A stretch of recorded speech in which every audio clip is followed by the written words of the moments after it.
Hello everyone, welcome to the stream. Happy to have you back on a different setting. This time it's going to be a flight with the shared cockpit with my friend Sandman. And we're going to fly the Airbus A321 on X-plane. We're continuing actually following the last flight we did. So we're starting from Bozeman and we're going to Thunder Bay in Canada. So it will be quite. I think it's something like an hour and a half up to 2 hour flight, depending on how fast we do the preparation state. So expect a bit I would say relaxed time during the cruise, and now we're set up. We are stopping the. I would say we are starting to do the cockpit preparation and stuff like this. So let me bring up Mr. Sandman, and we should be good. All right.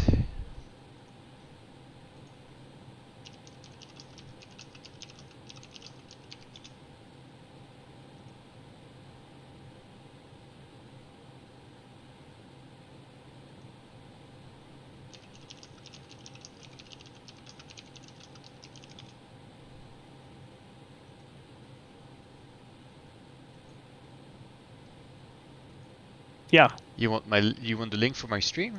Yeah, I should have put that on mine, right? It's actually displayed on the check the Toliss Discord. It's in the videos stream and video section. I've put all the links for you and me. Okay. All right, no problem. I just was thinking about people that might just be interested to see the both screen at the same time. But you can't exactly take the text I've put in Discord and put it back on your side. It's exactly. Where is that? That's what I was looking for. Toliss stream is in video. Oh, it's probably on the Toliss site. No, I just mean for the guys that might just be subscribers to my YouTube. Okay. Well, let me copy that and paste it back to you.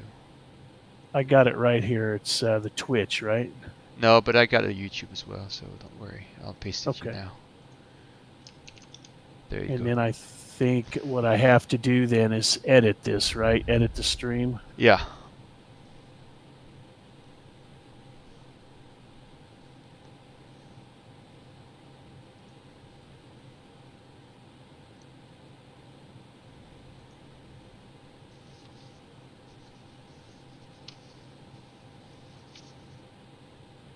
Alright, so while you're doing that, I'm actually going to check the doing my bit of my flow. Engine master 1, 2 off. Sec norm. Weather radar off. Landing gear down.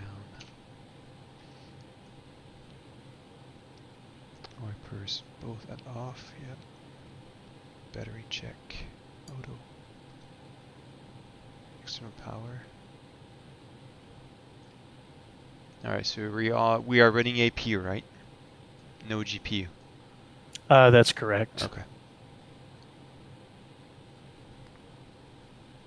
Jeez.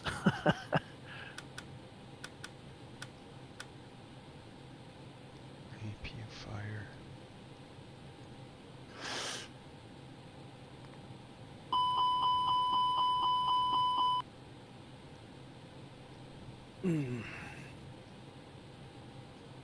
APU test, okay. Cockpit light. No need for that. Ecam recall.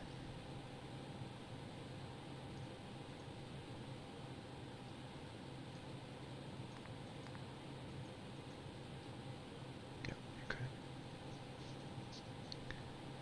Alright, now.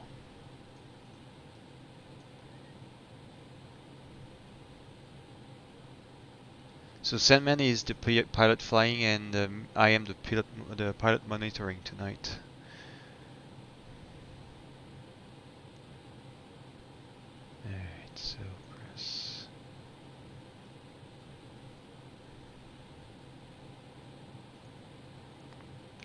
Oxygen is good. Oxygen pressure, okay. Hydraulic quantity.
Okay.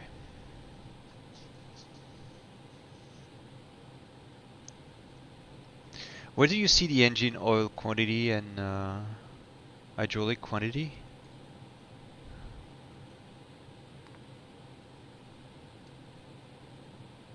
It's on the engine page. So this one is like the Neos. I don't know if the FADEC, if this panel is active. Okay, so we can cheat. Yeah, put it back Just to ignition and then we see that. okay. So once you do it and turn it back, there's a delay before Yeah, it goes away. before it goes away. So yeah, PSI. Okay. Okay.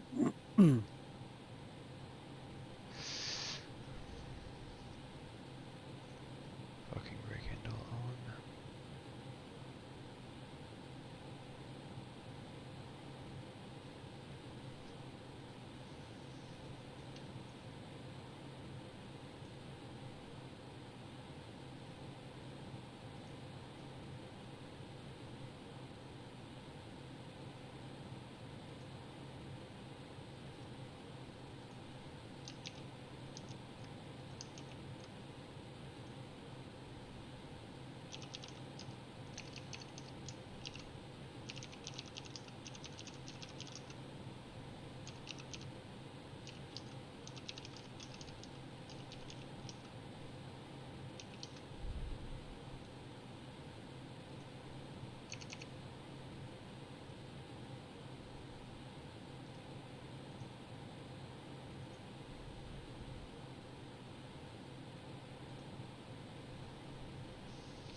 Logbook confine.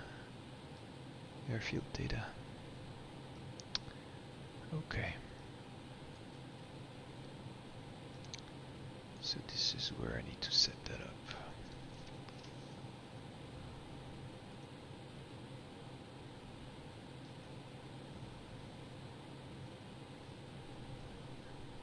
I would love to see the real movement of the engine master switch on the Toliss. Well, the thing is that we're kind of focusing on the systems themselves, not the animation of it. So I agree, it make you probably really happy, but to be honest, it's a lot of work for little. To be honest, we're an engineer team. Initially, we're engineers behind, so the engineers and the way their brain are actually set up, they don't really care about the small aesthetic details. They worry about the veracity and the closeness and rich and righteous way of the system working.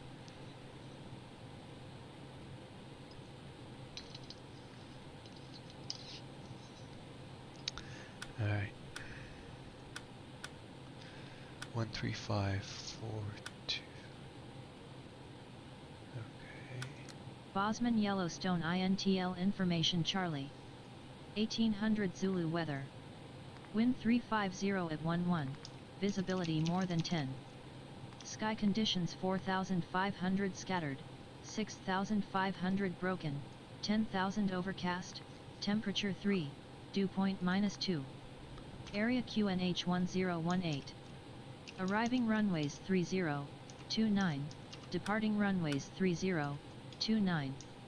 Advise on initial contact. You have Charlie.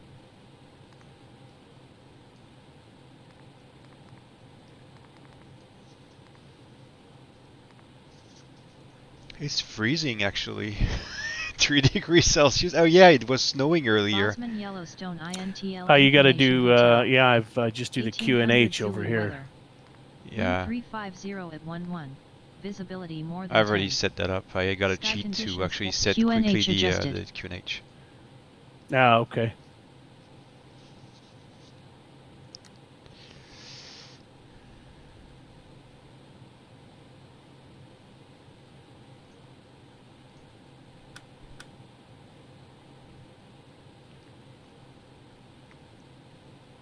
.350 at 11 knots.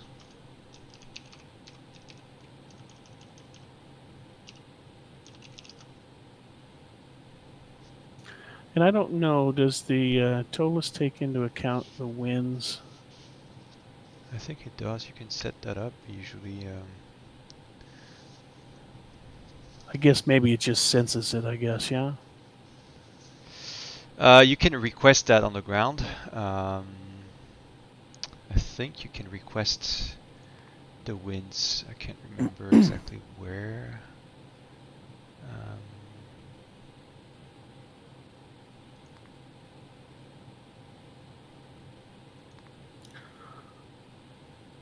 Access wind data, and then I request the winds. There, I got it. Oh, in the MCDU, yeah, Yeah. I see what you're saying.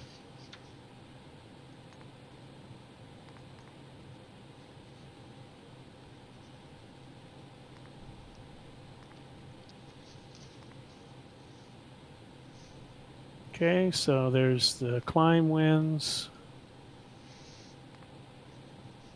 You shouldn't have to do it at all phases. Are you showing all the winds in there? In all phases? Yeah, it should just. I have not checked. I see the climb phase, but I don't see the cruise phase. So you can try to request it, but I don't know if this is going to work. Okay, let's see what the fuel prediction is. Yeah, see, it's got no. Doesn't have any times for us. Yeah.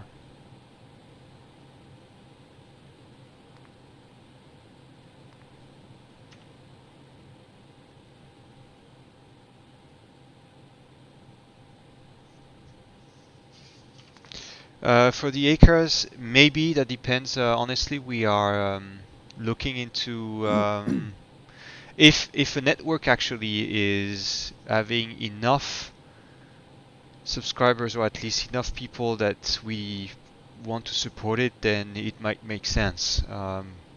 Depending on how postcon works, actually, we might go into trying to see if we can support postcon depending on the number of people that we'll be flying. It's always a matter in the end. Unfortunately for you guys, I can understand this is frustrating, but this is the way business works. Is that it depends on the investment in terms of time we do on the plane, and overall behind it the return over investment. So is that the problem is that you buy the plane once, but it's almost a lifetime of support as long as we stay in X-Plane 11 version. So Right.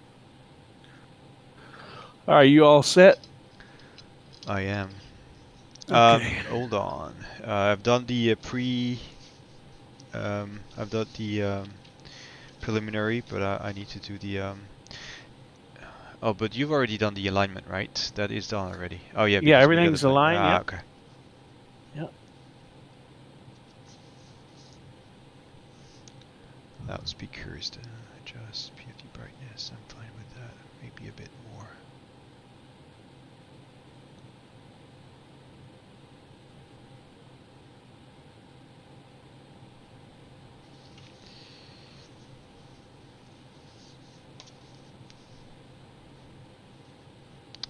Yeah, I'm done with the cockpit preparation on my end. Okay. Let's make sure I got everything running here. All right, so we're just here at gate 5, and we're just going to do an auto start. We're going to push back nose left. Yep. And it'll be a taxi out to runway, let me pull up my charts here, 30. Yep. We'll initially take the ramp out to Alpha 3, and then Alpha, we're going to have to cross runway 21, and then Alpha 1 for departure. That'll be a standard takeoff, packs on, weather radar on, and I think that's in op, right? The weather radar doesn't work, or does it? It does work. We just have to put it correctly, set it up correctly. But we'll look into it once we go airborne. Okay. No precip outside. We are 10 and below, Cockpit, but since no precip, engine and wing anti-ice will be off for takeoff. For the box, we got the current database, which I loaded today, which is 2004, correct engines and aircraft. Or Bozeman, Montana to Thunder Bay, and we're going to be taking it over at 35,000 with Minneapolis as the alternate. Okay. With well, this planning was done by SimBrief, but I'm not. Normally, I put in a fuel factor of a couple percent, but this has got us pretty much taken off and landing at min fuel, at planned fuel with no extra at the alternate, so it's close to min. But we'll see how it does, because I'm not sure if the winds have been factored in here, the cruise winds. So see, let me look at my, hang on a second. I'll just put this in real quick. Okay. Yeah, the average. Let's call it 18. So I can't really do it here. But because we've already put in the cruise winds and stuff, there's nowhere to put it in here. So, but that's okay. We know we're going to perform a little bit better because we should have some tailwinds here. Let me look at the flight plan. Let's see, winds.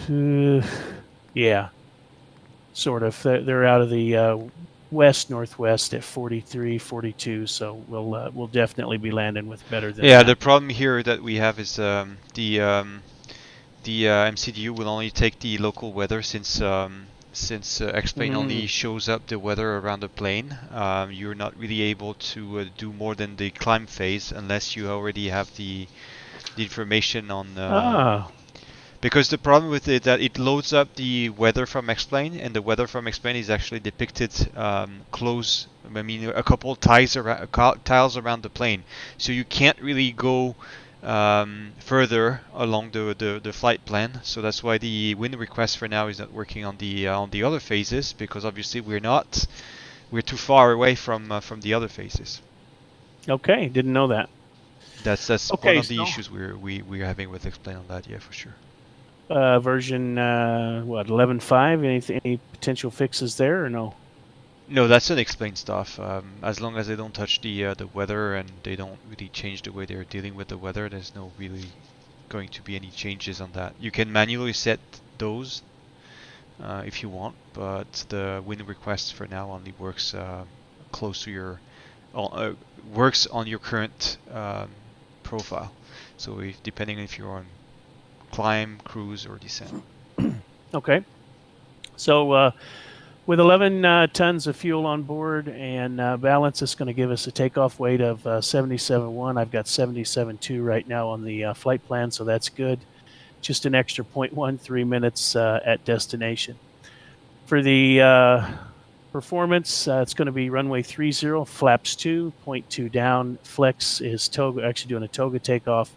4851 with 1,000 AGL thrust and excel, and 1,500 AGL is the engine out for the takeoff.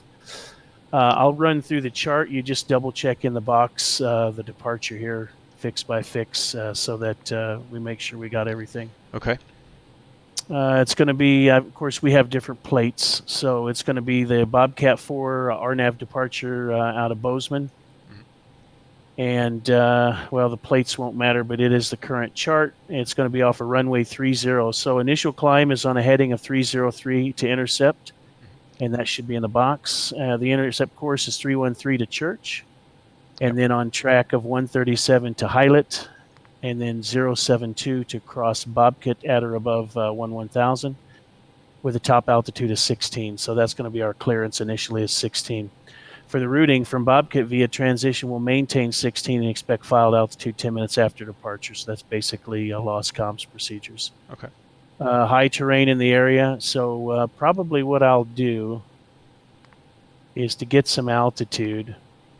Right now, our green dot clean is 228. So what I'll do is set 235 initially as the speed pre-select, and we'll climb out at 235 initially until we get some altitude just to make our crossing, and then we'll continue on. Not necessary, but it's just something I want to see how well it's modeled in the sim. Okay. And then from there, it's a flight plan route, which just verify we should have. Let me find it here on the flight plan. After Billings, it's direct to Mike Lima Sierra, and then direct to Golf Foxtrot Kilo, direct TGAG, and the TGAG 1 into Thunder Bay. So after Billings, you said I got Mike Lima Sierra, Golf Foxtrot Kilo, and then we've got discontinuity. Okay, so clear after Golf Fox Kilo, and then delete that, and it should be TGAG. Okay. There you go. I was playing with that before we started the stream, but that should be it. And then I went ahead and threw in the RNAV 25 into Thunder Bay just to have something in there, give us a little more accurate predictions. That's it for the secondary. I just basically put in returning back to Bozeman, and then it's going to be the 3-0, and that's via, let's see, what did I put in there? The Bainey 3. So if we have to return for some emergency reason or whatever, then it's back here, and the performance is also set with the current ATIS that you got, which is on.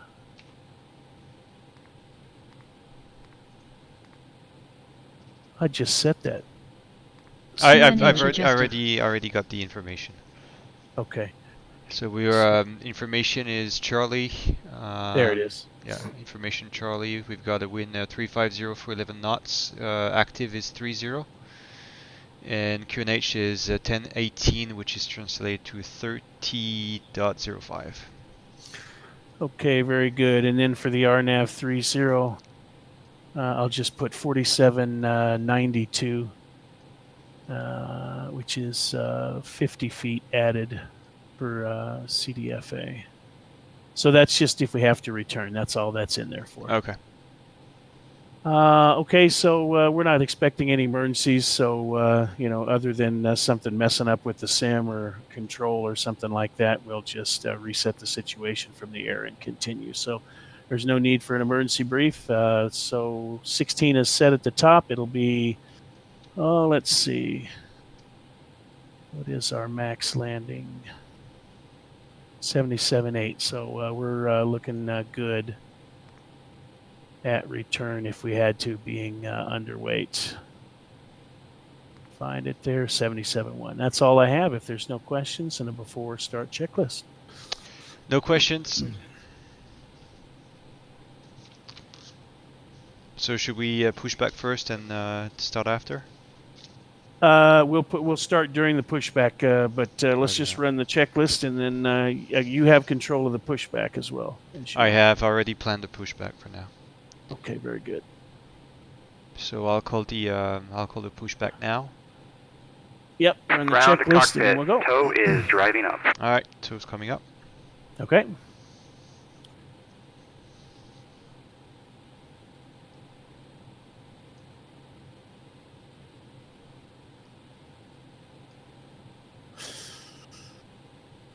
I don't see him. I wonder. It's probably going to come up at some point. Through the building. Okay. Well, while we're waiting for him, let's do the. There he is. Let's do the before start checklist. Yep. Read away.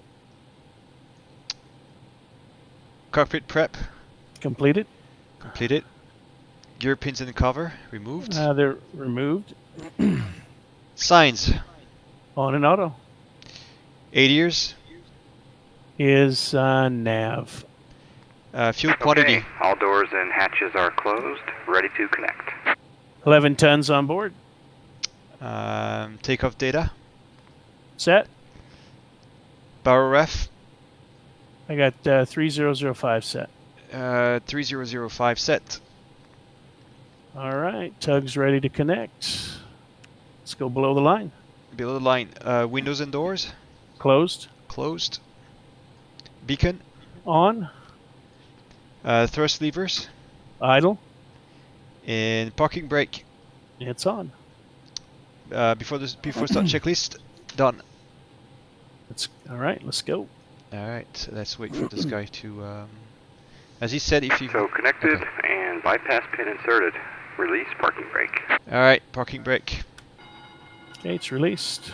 Pressure Starting zero. pushback, and you may start engines. All right, we can start engines. Okay, start number 2. Okay, pressure's good.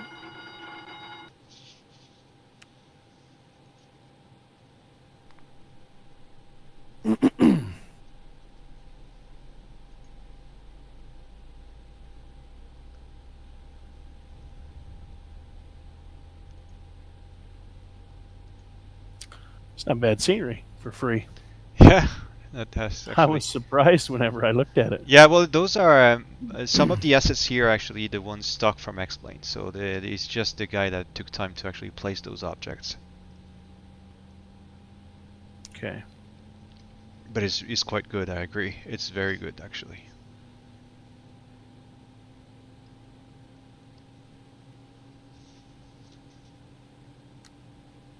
Oops. Right. Good start on 2, start 1.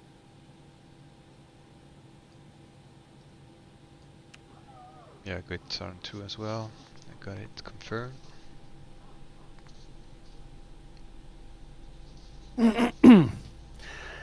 When I used to PAX back and forth in the back in uniform, going for repositioning flight, that noise is the PTU that you hear. Yeah, the barking. And people that have never flown on it would always, look at me. Is that normal? I just kind of give them the raised eyebrows and kind of shrug my Operation shoulders. complete. Set parking brake. Alright, he's requiring parking brakes. Alright, Okay. brake set. Brake Disconnecting set, tow. good pressure. Stand by.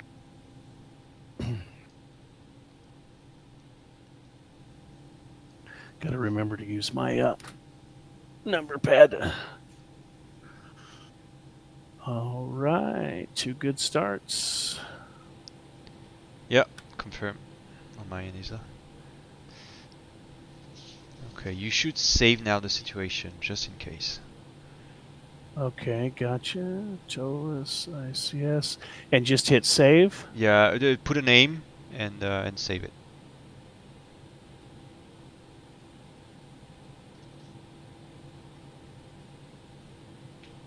Okay, done. All right.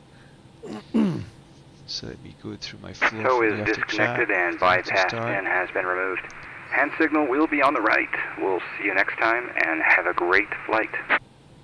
Thank you, sir.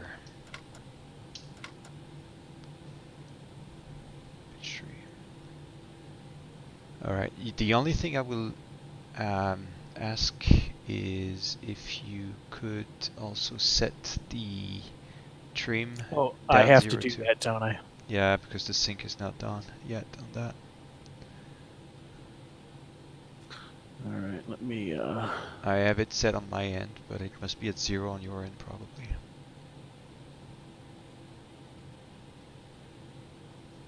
Okay, there it is. All right. Ecam status. Okay. All right, when you're ready, after start. There's the wave. Yep. Let's go for the after start. After start checklist. Anti-ice. Is off. Ecam status. Checked. Pitch trim.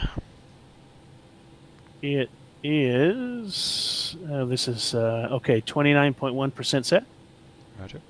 Correction. Sorry, this is different than the software that we have. I don't see the takeoff CG on here. Just the. Oh yeah, there it is. 29.1. Where do you see it? It's on the fuel prediction page, but it's an older Okay. software version. Yeah, it's totally different. Okay. Okay. I see. Rudder trim. Is 0. After start checklist complete. Just make up some sort of squawk if you want, and then the transponder's on auto. Yeah, I'll put something Okay. like. And then start this. Sorry, the timer. Okay. All right, clear on the left. So should I set the transponder now? Yeah, no, just leave it. Yeah, just set the squawk, and it's on Okay. auto. So yeah, that's Yeah, but the for now I got no TCAS. TR. Okay, but the TD. Okay, all right, okay. Yeah, that's a totally different unit than what we have as well. So. But the I can't really TRA do that. basically is set when you're approaching the runway, right? If you cross a runway, you put it on, or when you're right before we take off. Oh, okay. All right, clear on the left, ready for taxi. Okay, let's go. Let's do it. Let's see how it works. Got all my buttons set.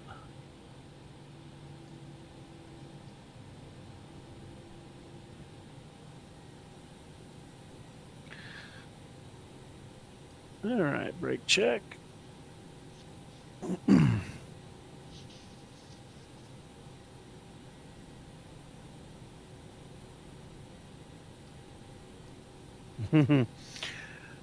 Well, the tiller's not working so well. Let me see if I can get this fixed with the Toliss. Yeah, but that depends also on Smart Cockpit. You should try on your end solo and see if that is okay. Okay, let's see if I can do it with the rudder. The rudder should be working. The tiller is assigned. Oh, okay. But I don't have any tiller assigned on my end, so maybe that's why it's not working. Okay, so the rudder's working. The rudder pedal's working. That'll work just fine then. Okay. I can live with it. Okay, once we get out on the taxiway, I'll do the flight control check. Okay.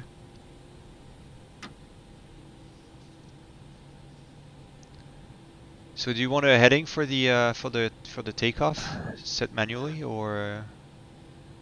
It's going to nav up on its own. Okay. Okay, so we make a left here and then right. Just double check me. I will check if the. Okay, I'm checking now if the radar is supposed to work. I think it should be working. We'll see if that draws anything. I just don't know.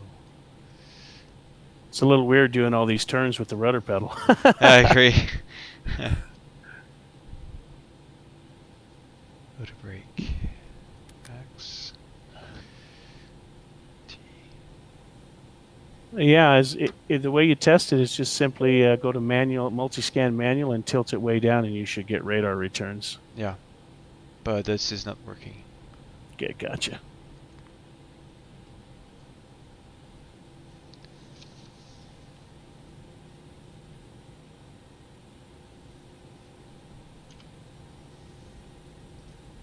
All right, you ready for flight control checks? I'm ready for flight control check. Okay, here we go. So then you call full up. Control You see? requested. No. You see on the on the flight control page, you would just report full up. Okay. Hold on. Let me check. Okay, go ahead. Okay, here we go. Okay, full up. Full down.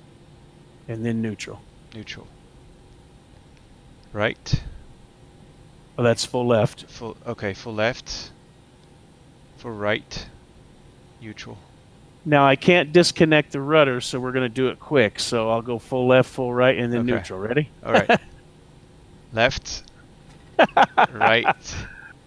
Do you know if the tiller push button works or no? It works, but you have to push something on the ISCS. There's something to set up on the ISCS to. There's an option to tick actually. Okay, so let me give you. Overrated. So let me give you the controls, and you do everything but the rudder. Okay, let's go. I'm ready. Okay, there you go. Okay, I'm going up. Hey, yeah, you just do those silently.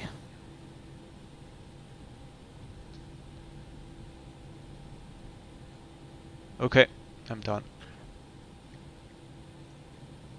You Boy, have, that- you have control. That is smooth.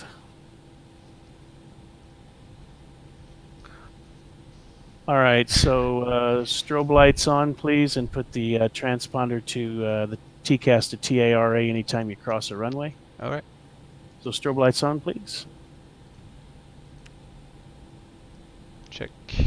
And I'm clear on the left. And you're clear right, clear to cross. Man,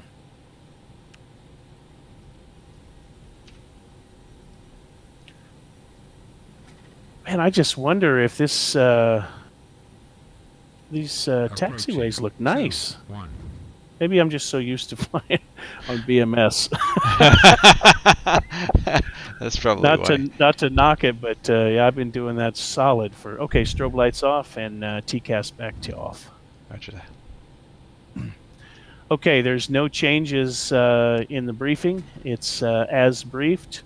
We got flaps 2. It'll be nav'd up on departure. It'll fly departure on nav. As soon as we get airborne, I'll turn the autopilot on. And underweight for a return. Questions? No questions. Okay, before takeoff, checklist. Flight controls. Check. Checked. Flight instruments. Is checked. And checked. Briefing. Confirmed. Flap setting. I've got config. Hang on a second. Let me make this turn here.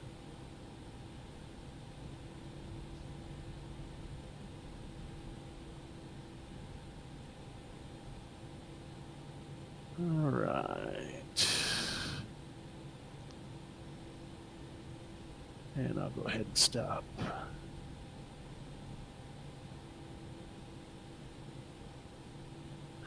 All right, the flap setting is config 2. 2 set. Okay, rotation speeds. So it would be, you would say V1, VR, V1, V2, flex VR, temp. V2, and flex temp. 148, 148, 151 toga. Yep, 148, 148, 151, and toga. ATC Is set. and ECAM memo. Let's take off no blue. All right, so we're cleared for takeoff, yeah. All right, yeah. Let's consider we're clear for takeoff. So down to the line, lights are on, strobe is on, the runway is clear, approach path is clear, line up and wait below the line. Below the line, takeoff runway. Is 30 confirmed. Yeah, 30 confirmed. Cabin crew. Advised. TCAS. Oops, wrong side. TCAS goes to TARA now. Yep. Set. Engine mode select. Is Approaching. normal. 3. 0. Packs. They are on. Before takeoff, checklist complete. All right, here we go.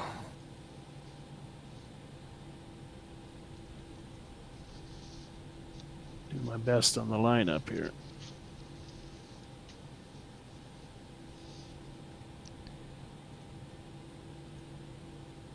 Whoop. On runway. 3. 0. Oh man, my brakes! Hit your brakes! Hit your brakes! Oh, the brakes are not working on your end. Well, it is, but it just took a long time for them to engage. So This is something I figured that it's not working great. I don't know why yet. I need to check why. The brakes I know is not working great when you're not the master. I have to check gotcha. why. I have to check why. It's not the first time I have the feedback. Flight plan on your side, if you would, please. So if we have to make any edits, we got them. Oh, sorry. Okay. So flight There plan we on go. your MCD, Yeah, performance it's on on. mine. And okay, I think we're all set. Ready? Ready? Here we go. Let me know when you release brakes. Okay. And brakes release. Take Released. off. Toga. All right, man. Toga SRS auto thrust blue. Confirm. Let's check the thrust. Toga. Thrust set. 100 knots, checked. This is what annoys me with the up and down, but it's not too bad. V1, rotate.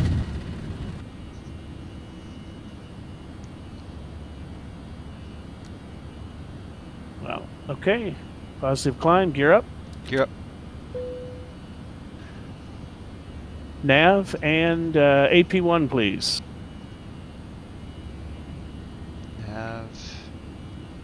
Nav's already set, just engage autopilot 1. Okay. AP1 set. Okay. Okay. Thrust climb, climb, auto thrust white. Checked.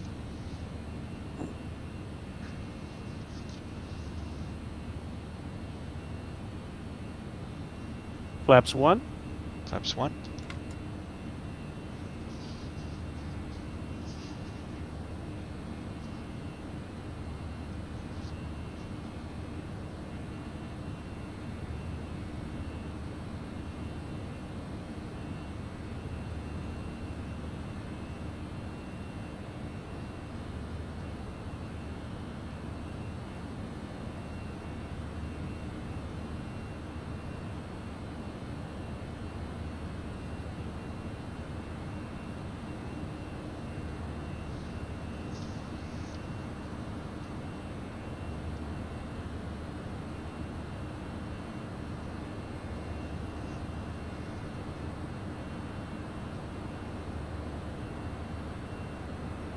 And just wait for my call though. Flap 0.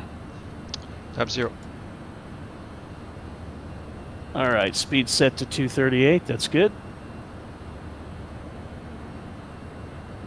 Have you set that Yeah. manually?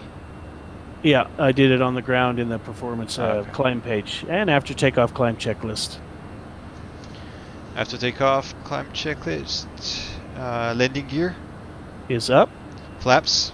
retracted. Packs. They're on. And below the line. Oh no, you won't notice this after once we cross the transition, right? Okay. So disarm the speed or the ground spoilers and turn the nose and runway turn off lights off. The 2 outer lights on the Yep, overhead.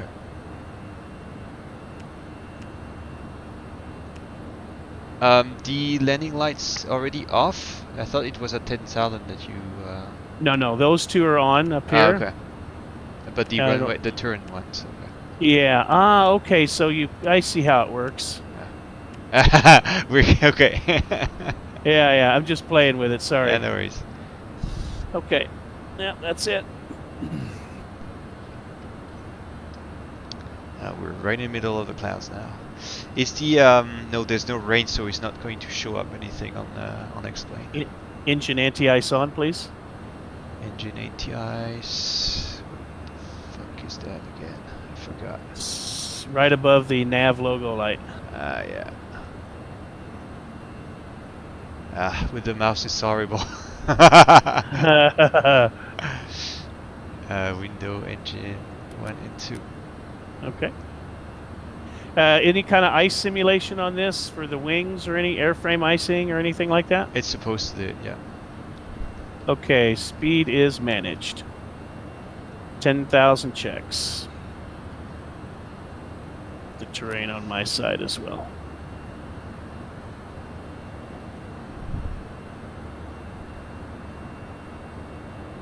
So usually is it either the terrain or the weather, but you can't have both on the screen, right? You can, but the pilot flying usually has the weather, and the pilot okay. monitoring has the terrain. Yep. So there's 10,000. We'll just do them now. So it's all the lights off. Well, the landing lights off now. And then chime the seatbelt, so off and on. That notifies the cabin. And then you can go down to the nav page, the rad nav page on the MCDU. Yep. And clear the hard tune navs, so clear bosun on each side. It'll auto tune. And copy active. Now I don't remember if this is going to work, but no, take the active is yeah. for the secondary flight plan. You mean? Yeah, try copy active. Okay, I'm and going see. to copy active to see. Traffic. No, it's not working. Okay, no problem. We already reported that last time, so Gotcha. it's already on there. All right, I'm going to get above these clouds. Speed is selected. And let's go 290.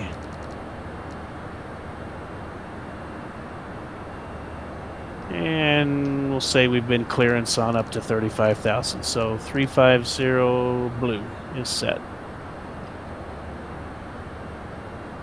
Any specific reason you would put 290 for the climb? You see the clouds up ahead? I'm just trying to see if we can get above them. Okay.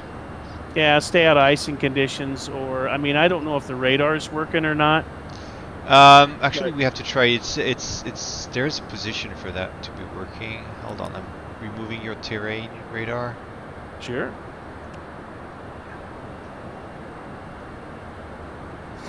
I don't know if that's going to work.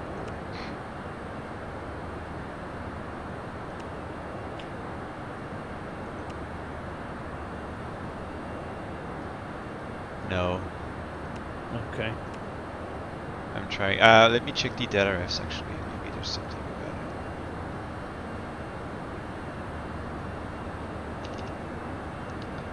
it. Okay, so the grid more in this area is 14, and on the airway it is. Well, the MEA is 18, but oh, weather's acting weird. Oh, maybe it has refreshed. All right. Yeah, you can get rid of the engine anti-ice for a while. Okay. Off.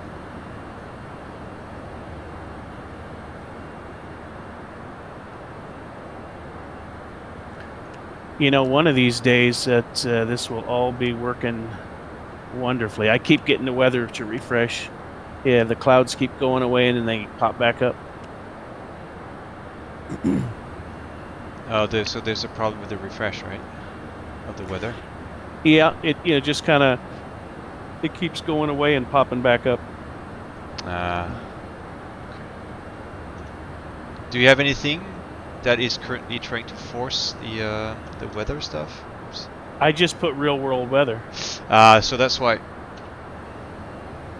Can I go up to the menu and get rid of it, or are we gonna have to pause? Yeah, it? no, it's okay. You can remove it, and so I am the one forcing up the weather currently. Ah, so what should I do with the weather? In this case, just remove any custom plugin that you have. No, it's just matching real world conditions in the normal settings. Yeah, but you have a plugin that is. You said real world weather. No, or it's. No, I disabled it. Let me check. Okay. Just climb. Okay, since you've on to go below the line, just to.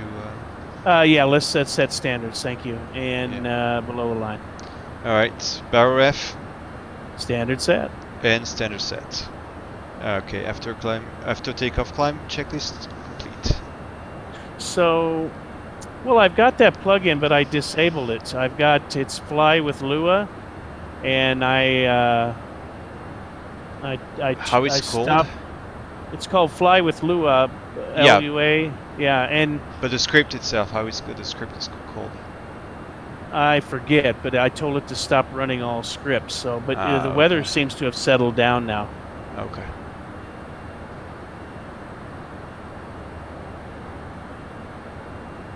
Is there any minimum frame rate that we're looking for? I don't know. I'm using the 3J FPS plugin, so it's automatically configuring the explain engine, graphical engine settings, so I can perform with the right amount of FPS that I need. So it will always maintain the target of minimum 30 FPS and maximum like 50. So it will tune the settings automatically. Hey, real quick, do you see managed speed on your side, magenta? Yep. Okay, it will not go managed on mine. When I push it in, it shows managed, but then when I okay, there we go. Yeah, there's a sync. It's a known issue. All right, I had to hold it in. But you had a dot, right? I had the dot. I had to hold it in. When I held it in for like a second, then it engaged. Yeah, it's a refresh problem with Smart Copilot. This is something we need to work on. It's a known issue. So no need to worry. No need to worry. It's actually the manage mode is actually working, but this is just a problem that we have with the plugin because it thinks that it received a new input from the master. So that's why you see something that you're not supposed to see.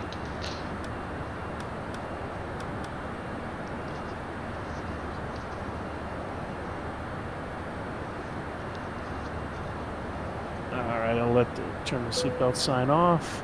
And right about now is the time I'd be taking my headsets off, but we can't do that here. Because I would be the one checking the ATCs, right?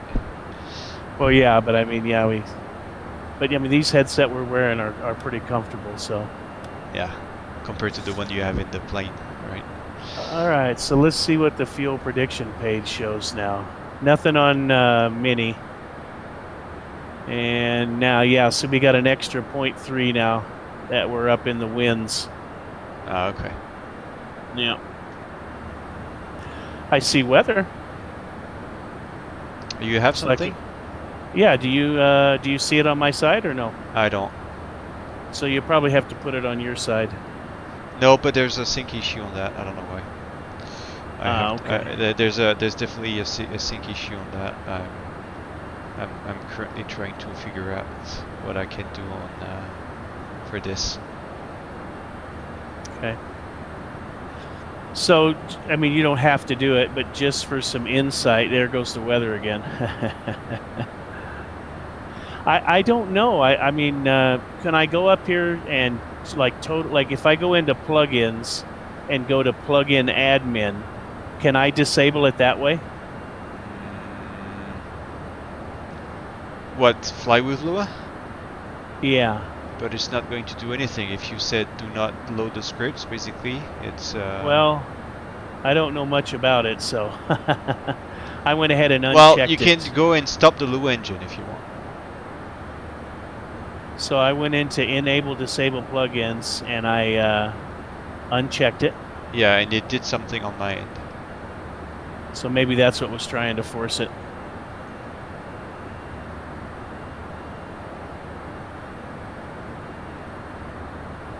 So anyway, what I was going to say is what you would do to keep track of, well, to keep track of obviously the performance of the aircraft, fuel, check for leaks and stuff, is you would monitor the flight, and every 30 minutes you would check on the flight plan that the fuel that we're supposed to have at a certain fix is actually what we do have. Mm-hmm. And that's how you can help to determine if there are any leaks or anything like that. So I'll drag, let's see, what I probably have to do is set up my, let me see if I can set up my OBS. But if you look on your flight plan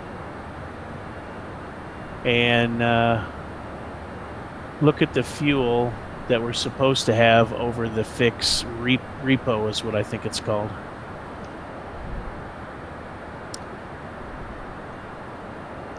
Over, so repo. So if you look on the flight plan, that shows, let me find repo.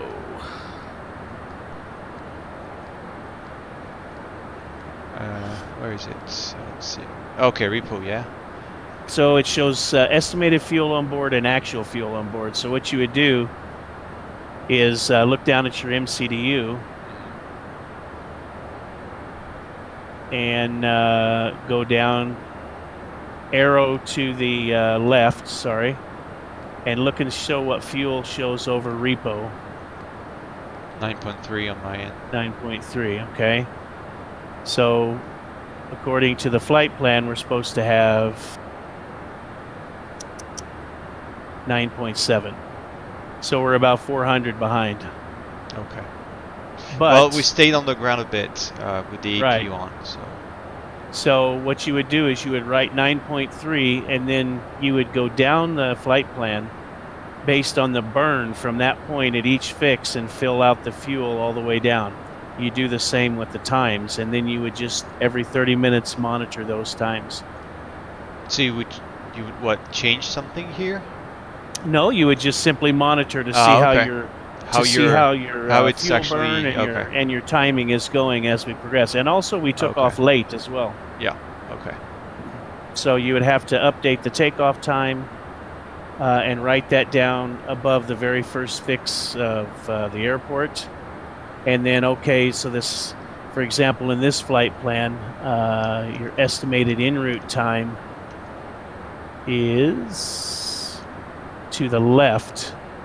So, for example, if you see Church, the very first fix after Bozeman, it's 3 minutes to Church. So if we took off, let's say, at 21:10, so we should be over Church at 21:13, Pilot 14, Bobcat 16, etc. Okay. And then you just go down there, and then, like I said, every 30 minutes you double check those. And also what you would do is an RVSM check before you get to 29,000. Now, these are probably synced perfectly. So I'll say 28.3, and then as I say 28.3 now, you just double check yours. And you would do that every hour. So let's do 28.5 and see how accurate it is. So I'm passing so level. You're comparing basically from your initial flight plan to and prediction to what we see now. Yes. Okay. Exactly. And then that lets you know if you're on track with your planning, and it also lets you know if you've got a fuel leak. For example, if you go down, and of course in this airplane you wouldn't have that, but if you look at the fuel, and we've used 1680 so far, right? Yeah. And we have a fuel on board of 91, or excuse me, yeah, 91. Yep. So 9180 plus 1690, if you do the math, what's that come up to? Almost 11, right? Yeah, almost 11, which was actually what we started. A little bit less when we finally got pushed back, because the burn doesn't start until the engines are on. Okay. So it doesn't count the APU burn? No. Okay. So it'll reset when you start the engines, and so that's how you. So if, for example, the fuel used plus the fuel on board does not match the fuel you took off with, then you have a fuel leak, a potential leak. And these are things you're checking. You're checking on a regular basis exactly. to avoid having surprise. Okay. And this also gives you something to do if you don't have anything to talk about. So, yeah. And then just the standard stuff, when we level off at cruise, I'll check all the systems pages and make sure because some things will pop up that are not necessarily will not trip an advisory, but if you catch them early. I remember we were taking off out of we were going from Medina, which is a special airport, mountainous terrain, to Riyadh. It's just about an hour flight. I just got back from being off for like 20 days. And we just got up to cruise. I think it was like 31,033. And I just took a sip of coffee, and as I turned back towards the front, something out of the corner of my eye caught my attention, and it was an advisory. And if you look on the upper display there, that'll show up in the center just below the leading edge of the slats. Right down there where the three white lines meet, you'll get a flashing ADV. And as soon as I saw that, I caught the engine vibrations, and it was the N2. Was it the N2 or the N1? I think it was the N1. Was 8.5 on vibrations, which is high vibrations. So. Okay. Yeah, and of course I've been off for 20 days, right? I hadn't been, paying. I forget about flying when I go home. But anyway, so things like that will pop up, and you're also just checking for that stuff, by flipping through the engine pages, looking for anything that's out of the normal. And I like to do that every time we do a fuel check. I like to, a 30-minute check. I like to breeze through here and just. And plus also you kind of see what the airplane normally does in flight. For example, see there's no fuel temperatures below the below the fuel tanks on the fuel page, and they would normally be on the outside at the bottom there. So you want to check your fuel temperature. Of course, this is a 321 and it's an older software, but I'm sure the fuel temps are supposed to be there. Yeah, we spoke about that, and we'll see. It's feasible. Okay. So yeah, that's just different things that you check as you go through. Same thing with the IDG chimps. You'd be looking at those as well. In the summertime in Saudi Arabia, they'll get pretty warm, sometimes into the advisory level, and you may have to kick out an IDG for a while to cool it down. Which is okay if you have a APU. So just, start the APU, use the APU gen.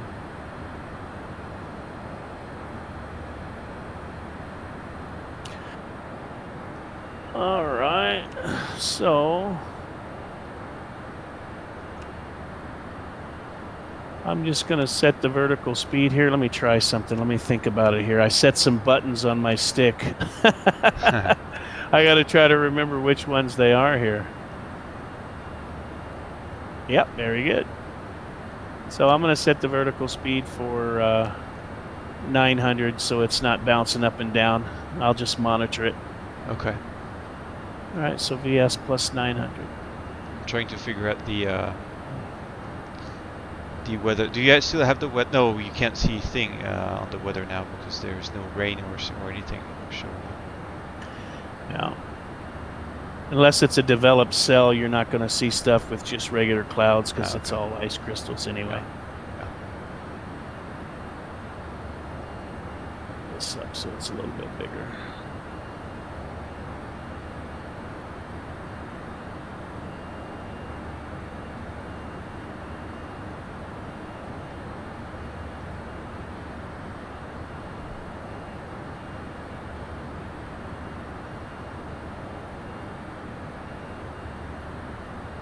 I need to see why my X-planes, I've got my Navigraph charts on my iPad, but for some reason the SimLink or whatever X-plane uses, I bet there's a setting I have to check.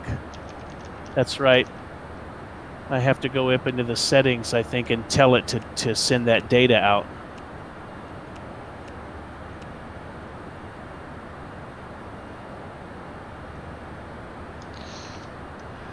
I'm checking a couple things in terms of values in the X-plane to see what could be the reason why I'm not showing up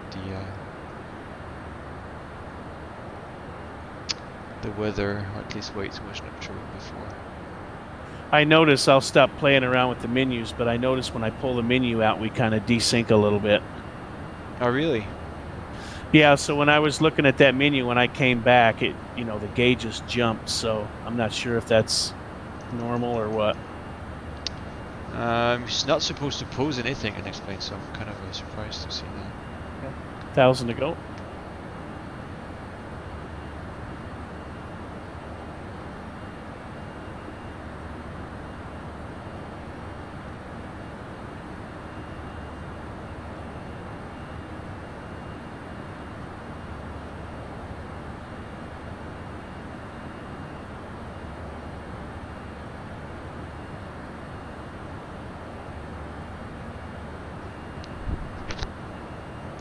So basically, what, 200 before it would disable the vertical speed to.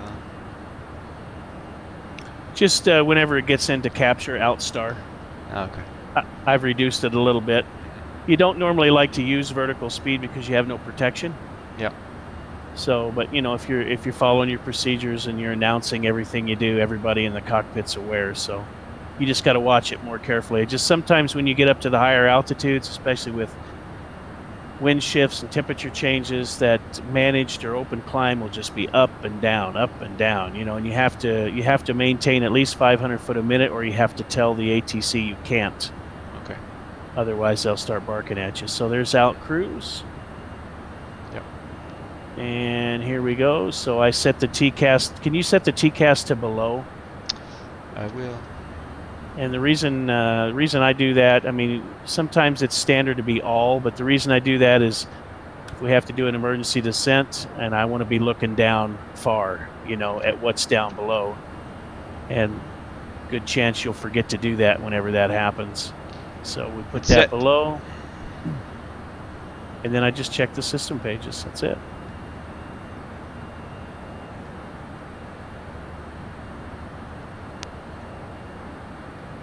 Just looking for anything out of kilter.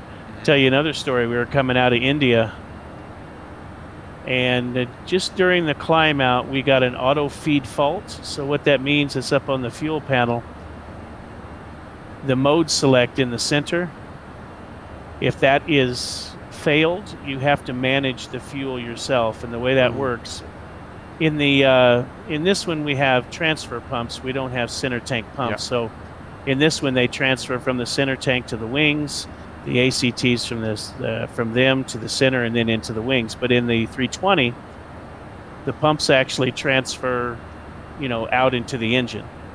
So what happens is the engine burns from the wings until they lose about 500 kg from full. Okay. And then the center pumps turn on, and they pump into the engines. But what happens is some of that fuel goes through the IDG to cool it and goes back into the wing tanks. So when the center tank pumps are on, they're actually filling those wing tanks back up. So the wing tanks will fill back up until full, and then the center tank pumps will turn off and the cycle starts again. Okay. So it uses that fuel to cool the IDGs, and the IDGs warm up the fuel, put it back in the tank to keep the fuel at a warmer temperature, right? Well, so you use everything you have to actually refresh it. It's a fuel heat exchanger. So that was failed, right? So we have to do that manually. So, of course, I wait for the center tanks to, the wing tanks to burn down, and then, I turn on the center tanks, and, we're just sitting there fat, dumb, and happy bullshitting. And I look over at the fuel tank, at the right tank, and it's down to 3,200 in the wing, and the left tank is around 5,000, and that is way out of whack. So long story short, I think it was the left center tank was not pumping fuel. Or excuse me, the right center tank was not pumping fuel. And had we not caught it in time, we may not have been able to fill up the wing tank. It may have burnt down faster. So we basically had to cross feed for almost the entire flight. I say we were cross feeding for about 2.5 hours just to equalize the tanks. Wow. There was obviously a fault in the system. Otherwise it was going to be asymmetrical and would have been the issue. Right. Otherwise, there was obviously a fault in the system that wasn't being reported, but the bottom line is nothing warned us about it, and if we hadn't have caught that by looking at the fuel pages, we'd have been in trouble. Yeah, I agree.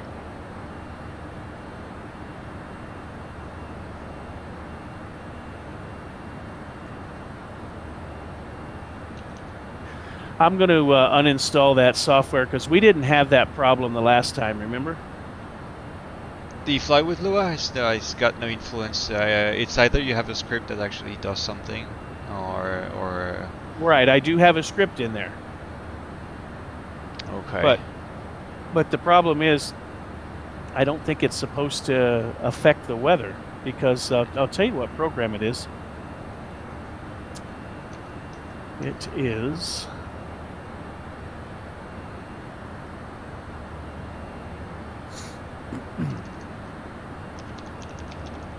Just messaged the guy. Why is it not there? Okay, so the program is called Xvision. Oh yeah, that messes up with that messes up with the visual settings. Yes. So I'll take that out. I had problems and issues with people in the past with that. Well, live and learn. Yeah. So meanwhile, I'm debugging the stuff, and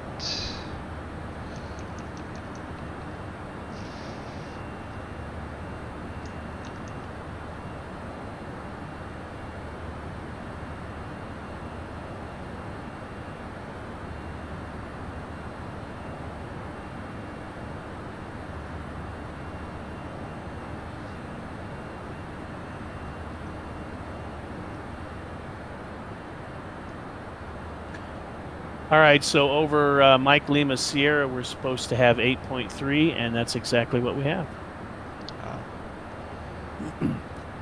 So it got caught up there, I think, once the winds kicked in. Yeah, possible, yeah.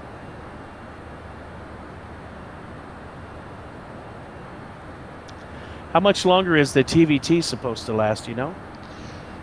I think it's a couple days before we actually switch to.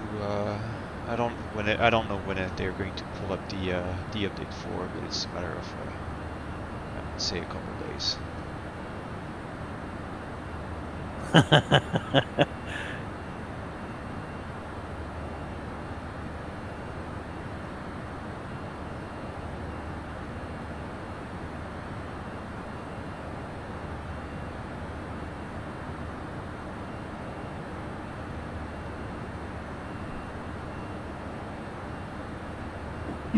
Yeah, it was that was funny. I was telling you earlier when I was listening to that podcast. You know how Ihawk had that shit-eating that funny laugh when he said, "We got some surprises for you."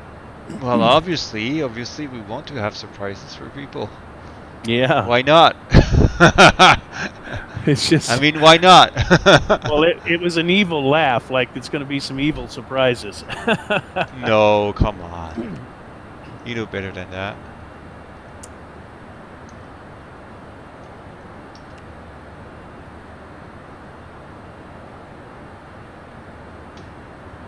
Well, I'm pretty impressed with the way it's running so far. I mean, we had 28, 30 plus people on there, and it's just. I saw that it's the other day. running 28. smooth. Yeah.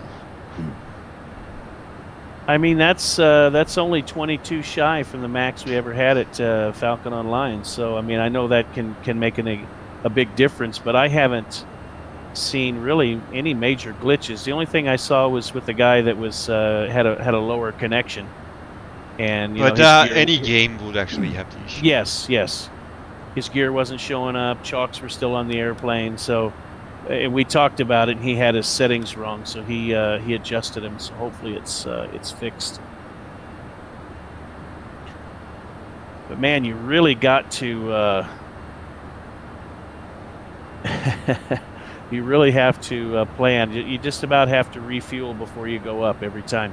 Yeah. And we refueled while you guys were on the tanker the other day, and we got up there, and our number one was just finishing up, and a 3-ship rolled in, and they had some low fuel. The guy was 3,200. It wasn't too bad. I mean, that's plenty of fuel, just depending on how good he is at tanking. But yeah, it was nice to see those ships flying off the wing there, the left wing, while you tank up and then head out. It's pretty cool.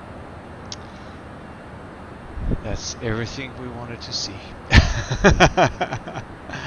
And as long as people don't move the steer points around with the tanker, it pretty much is right on. And the only thing I've noticed, and I asked Bad Boy where to put it. He told me is the ATIS and what they tell you for what's the QNH winds and stuff like you'll come in from your mission, you'll come back and you'll check the ATIS and it'll say runway 23. But when you actually talk with approach and tower, it's 5. So something's a little off there, maybe. Okay.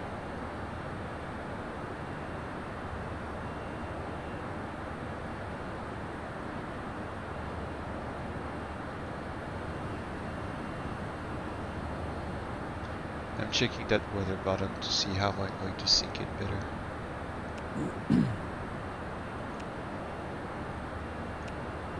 Well, this gives us a good chance. I mean, you especially when we do this together on these longer flights to see these bugs, if there's, and just smash the little ones, the tiny ones that sneak up, that aren't so common maybe. Yeah.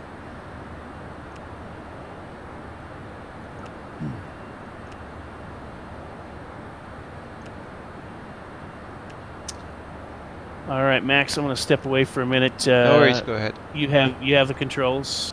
Just have- request them so I can send them your way. All right, requested. There you go. I'll be back. See ya.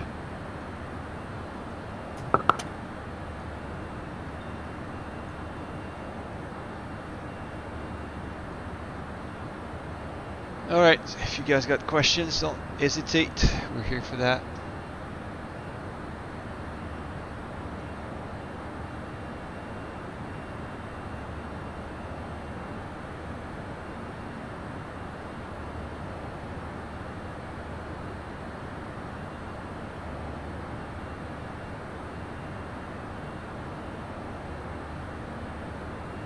You're the only one here. Correct. It's probably too early for the US.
Meanwhile, I'm going to check as well the brake stuff. It's not working well.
to see those values on the ground, probably.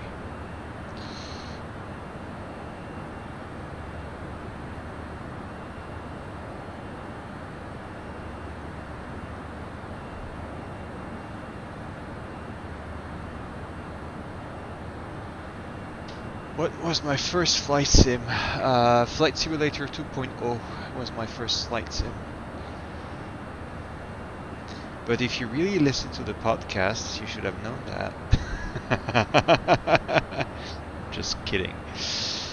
But I think I did that on the bonus track from the podcast. I think we started discussing about old games and stuff like this, and I definitely started around 6 or 7 years old, and my first sim was actually Flight Simulator 2.0. At that time, those were only lines and triangles and shapes, basically. And I had only a screen with 4 colors, so there was no way for me to actually display more than 4 colors on this computer. So it was Flight Simulator 2.0, and I think I also spent some time with Falcon 80.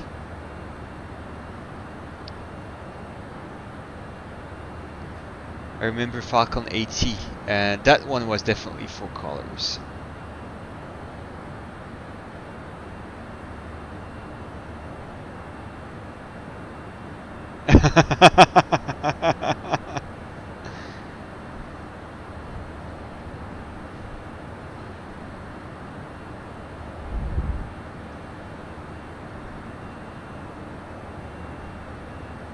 I understand.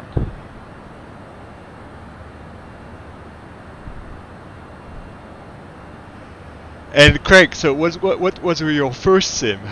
I think you never told me which one was. What was your first sim?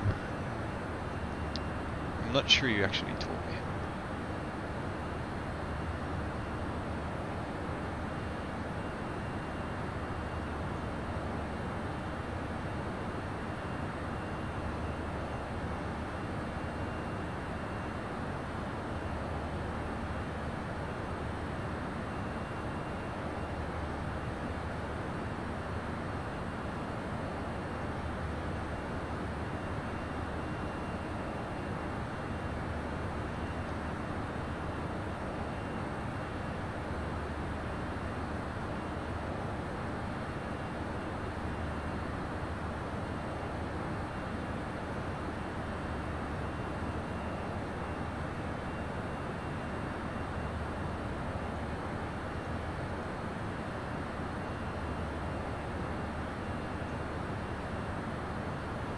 Oh, Microsoft Flight Sim. Okay.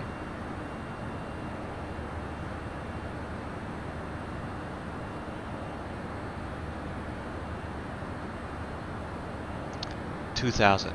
Okay, I see.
Okay, Flight Sim 98. The 2000 was the one with the Concorde on it.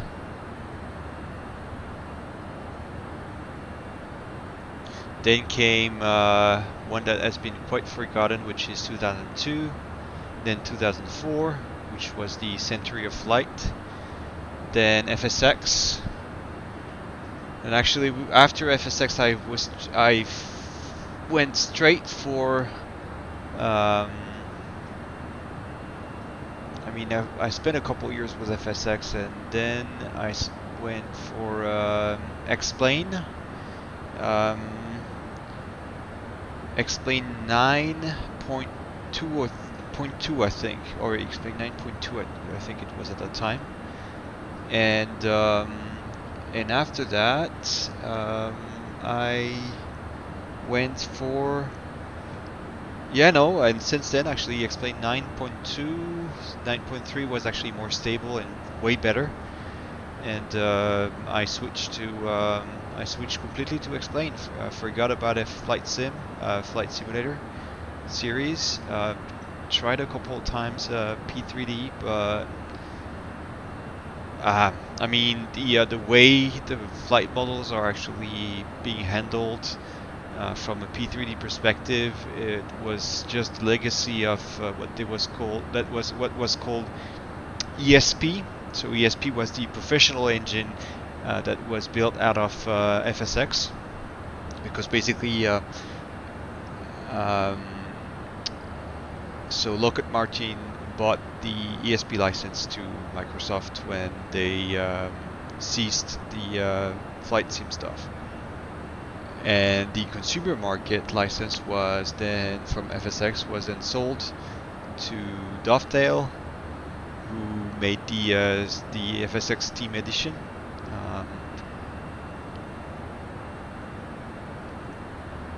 And since then, let's be honest, I would say that Lockheed Martin has been playing a lot on the borderline of the consumer market, because obviously they've been selling a lot of these licenses to people that actually are not real student pilots, or are not attempting to sell their or to pass their pilot license. So yeah, all in all, I'm interested to see what Flight Simulator 2020 will bring in the end. Still, I do have my hands on it, to be honest, but it will be interesting to see where we go with that.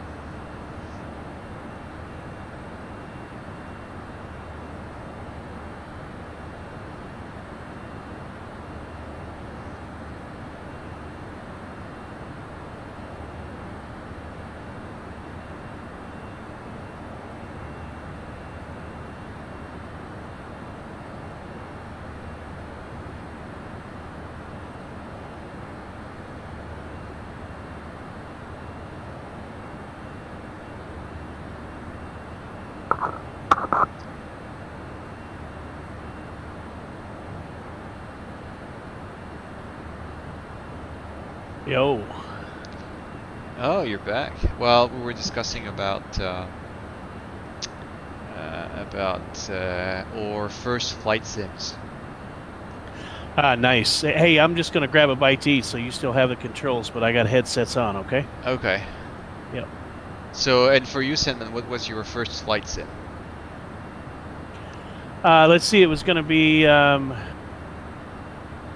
I'm trying to remember what was the one that came on floppy disk.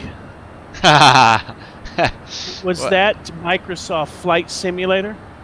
Yeah, but I started with the 2.0, which was probably the one you're speaking about. And then 95 came after that? Was it 95 or 98? I was the one before 95 or 98. Because I think there was a 3.0. I don't remember that. I think it wasn't 98, it was the one before 98, which would be 95, right? Yeah, 95, you're right. That's the one I started with. Okay. So I started with, actually I missed, I was mistaking. My first flight sim was actually Flight Simulator 3.0 and not 2.0.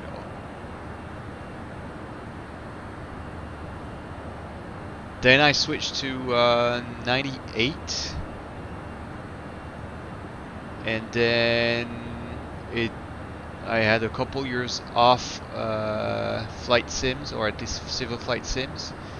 I went back with I think I tried the 2002, 2000. I think I did try it. 2002, barely touching it. 2004, damn, I spent a lot of time on it. Flight Simulator X, actually, yes, spent a lot of time on it.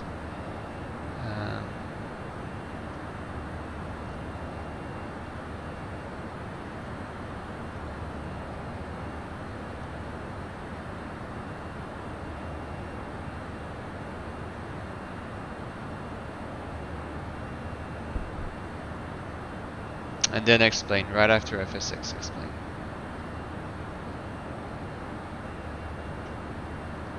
What's your concern, Craig?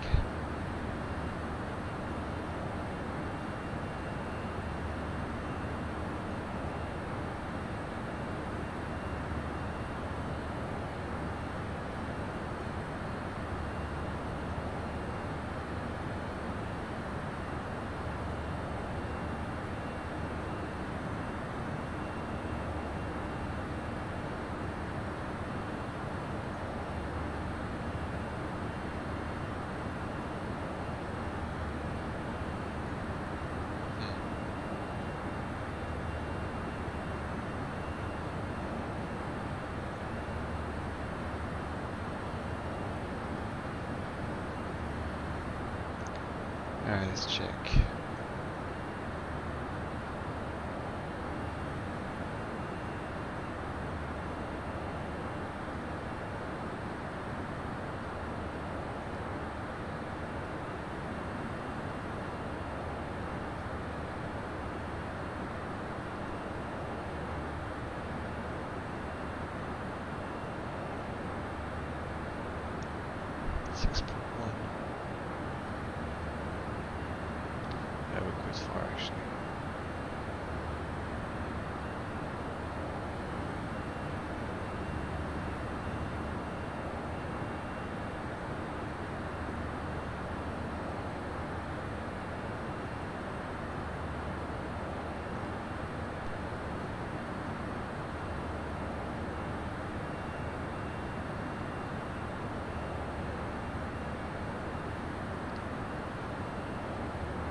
I was checking the fuel, we're still good.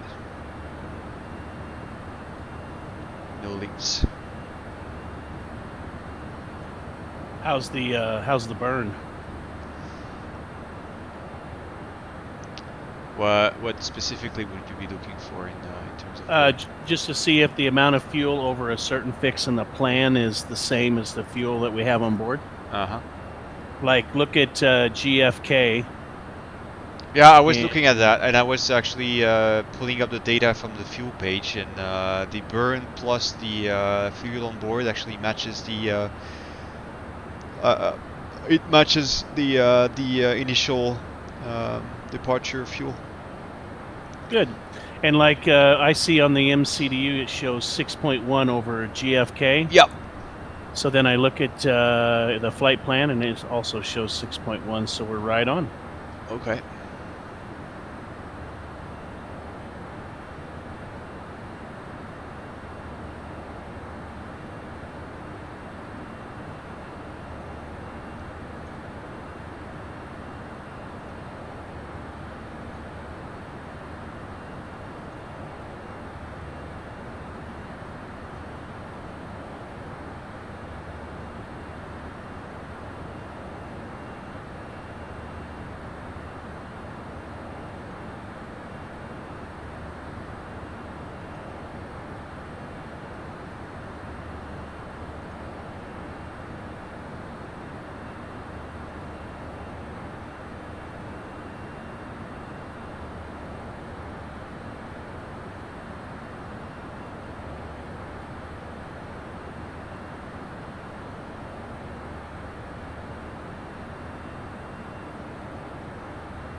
I'm checking the Discord, and it's saying that the that Stussy went Mach 2.4 in BMS. What did? Stussy actually was 2.4. He went Mach 2.4 on BMS. It's probably faster than what he ever did in the real plane.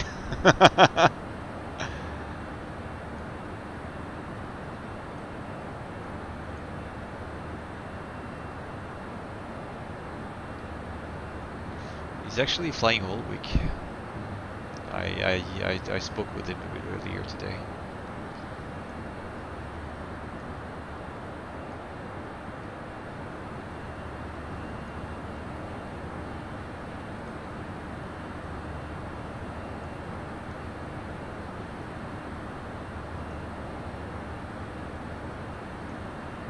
This me Wowzer and Ventura went up against a 4-ship last night and shot 2 of them down. Uh-huh. Yep. Good times.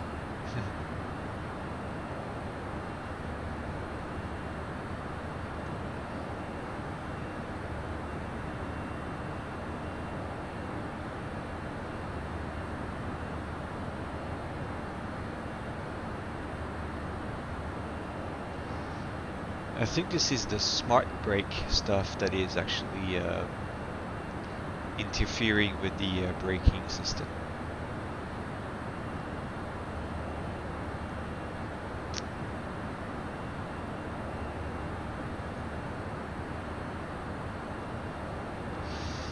On the Airbus stuff.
Any ideas when it'll be compatible with 11.5? It's a matter of a couple of days. I mean, we're not going to release anything before the 11.5 goes release candidate. Gotcha. This is usually what we do. We don't go before release candidate because there are too many things changing, and between one beta version to the other, and some stuff that was maybe broken, they would actually put it back as a compatibility request. So is it worth making the effort of shifting if they are going to revert the development on some subjects because they said, well, we might be going a bit too far on this or that, so we don't want to waste efforts on stuff that are currently going to change.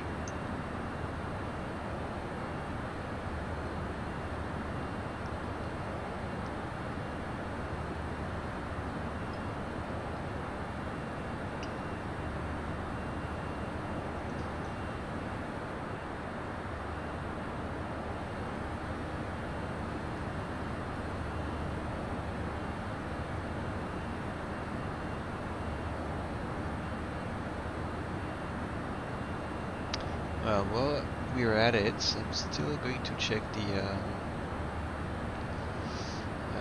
information from the airfield.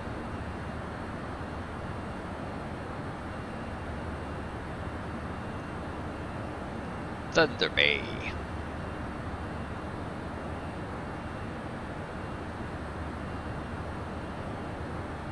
Oh, I thought Sky Vector would get the charts right out of the spot, but they actually don't.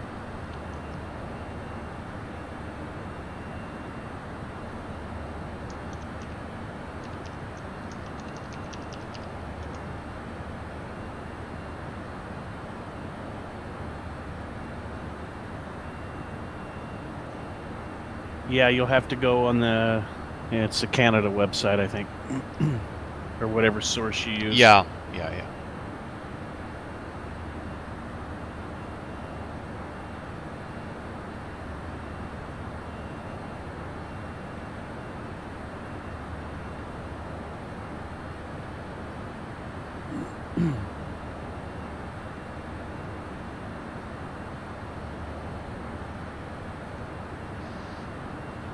How is it called again? CYQT? No, but the there's a common naming convention for the chart stuff. Oh, is it like the ICAO or? No, it's different. Okay. Like yeah, electronic AIP. Okay. Airport information something.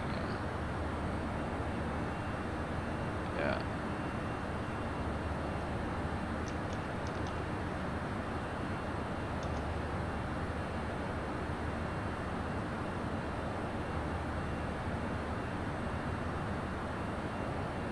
Usually he's looking for the electronic AIP.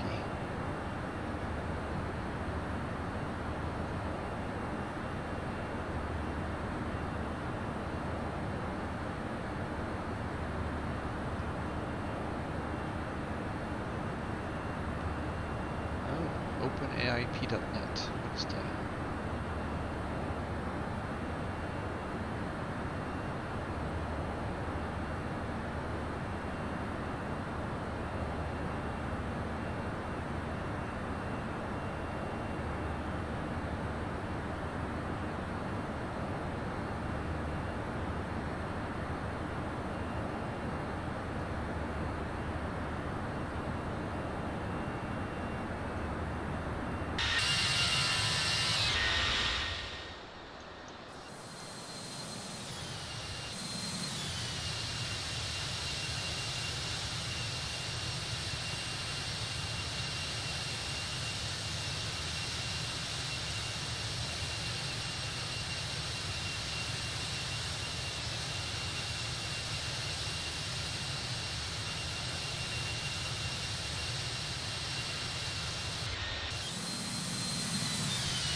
Oh, I think I found the website.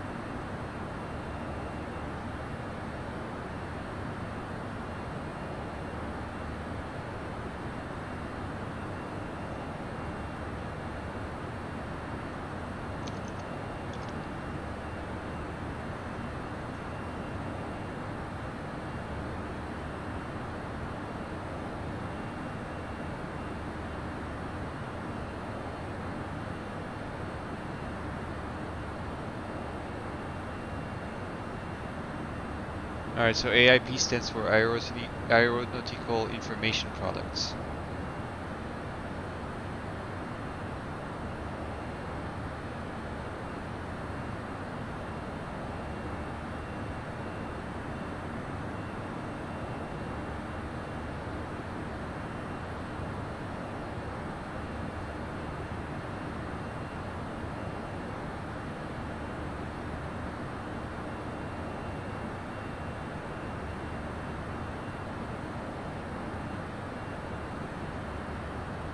Oh, I think they have only a single.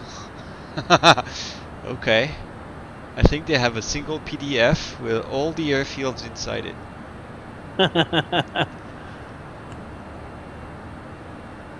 Ah, come on.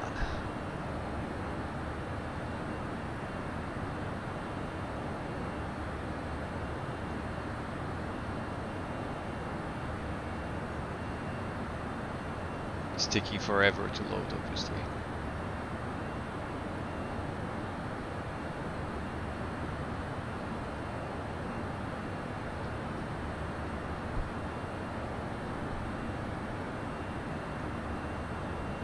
But in theory, those charts are supposed to be a free service, right?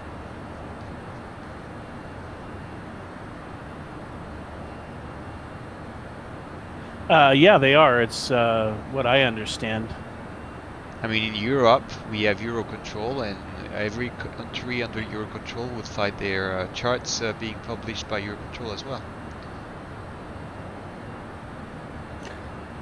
There's 3 sources, and I cannot remember. I think you're on the one source that I know of for like the Canadian charts. So CYQT, can I find that? Oh, it's the what's the name again of the airfield? Thunder Bay. Okay, Thunder Bay. Yeah, YQT. Yeah, but I'm checking.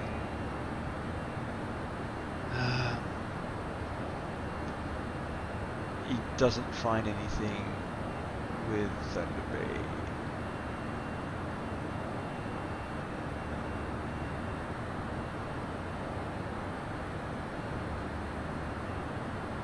Oh, I need to download Cap 4 or Cap 6. Okay, Cap 4. Oh shit.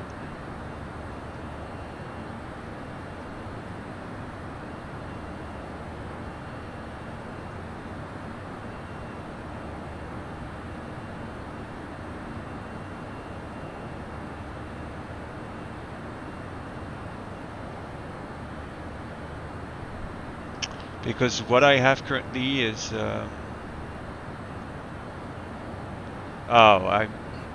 misread. Currently show. There we go.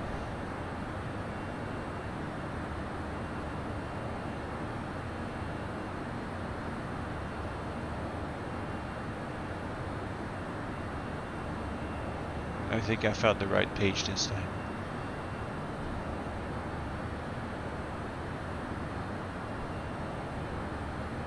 Maybe not.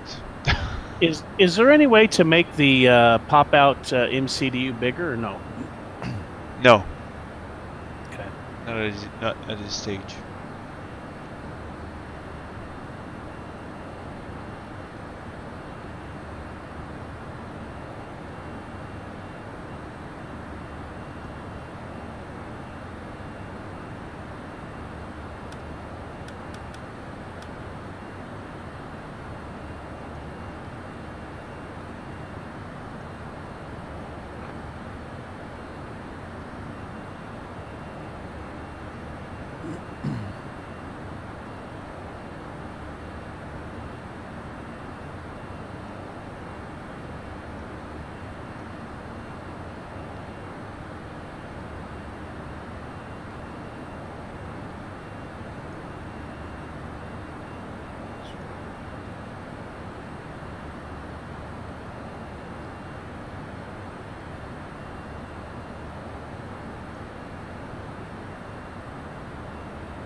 Let's face it, their website is total. I can't say the word because it's rated young. But you cannot find the information quickly in there. It's just so horrible.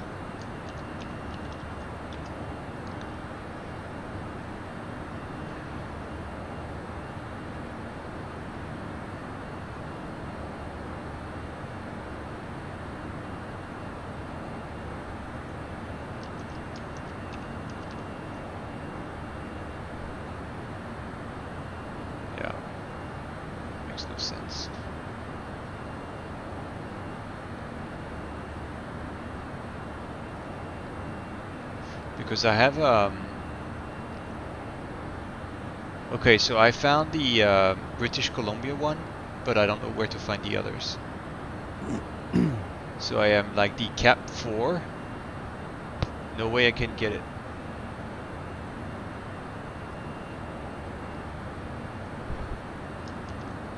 Let me see if I can dig something up here. Hold on.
I found a website. I don't know if it's going to be what I want.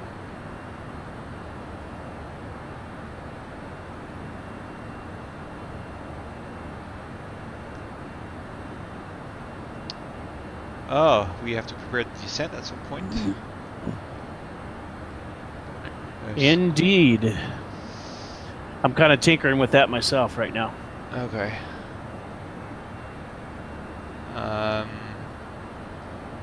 I'm checking the weather information.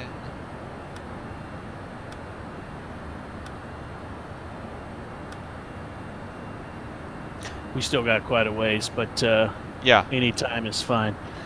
And let's see, the weather will update in 15 minutes, so might as well just wait on the weather till that till 21Z. Well, I can check the NOTAM or the TAF actually.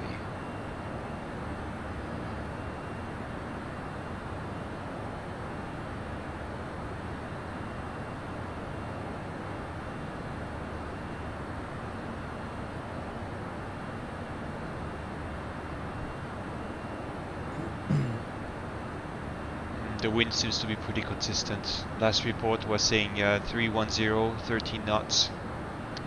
Variable from 260 to 350. Okay, well, we'll stick with 2.5 then. I'm checking the TAF if I see anything.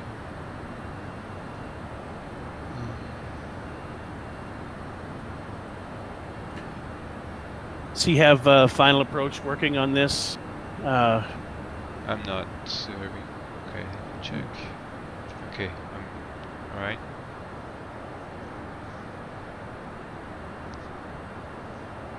You want me to start inputting values? That's the No, not right now. I mean, you could put in preliminary if you want, like for the weather for the performance page. If you want to do that, yeah, that's fine.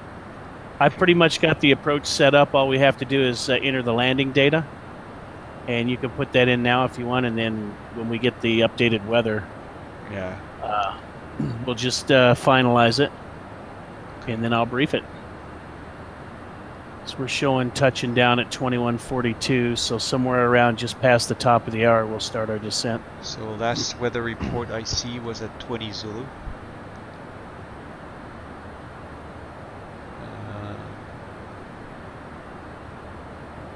So we have a QNH of altimeter settings 290. Oh, interesting. Temperature 1 degree Celsius. It's cold. Yes, it is. Canada. Yeah. Wind 310. 13 knots.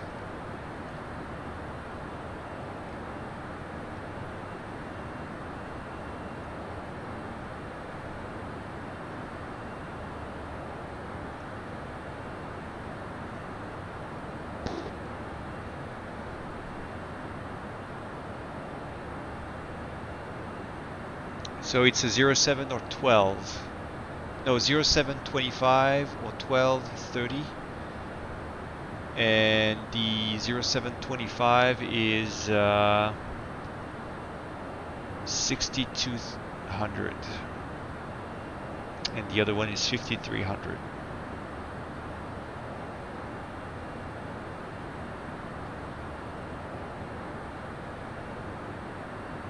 Sorry, man. What'd you say again? It's either given the wind, it would be either a 30 or 25. So 30 or 25 for the runway, and the 25 is actually 6200. Yeah, we'll use the long one. Okay, so it's a 25 then. Yeah.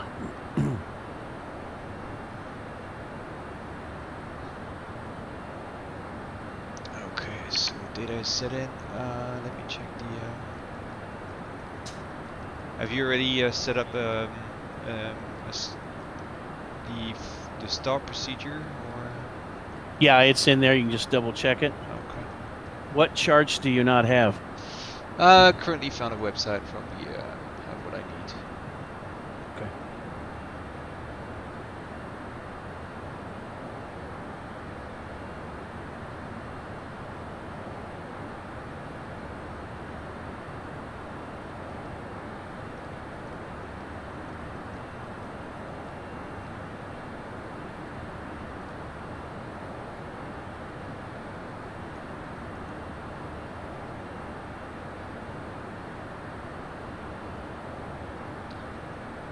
Ticket 1. Ah, come on.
Thank you, sir.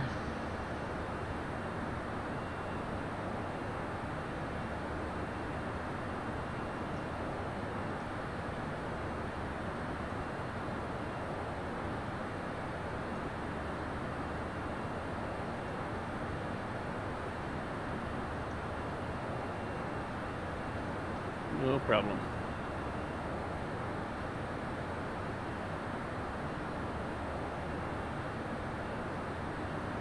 Oh, Pascon says that they're already supporting the new Pre-3D version.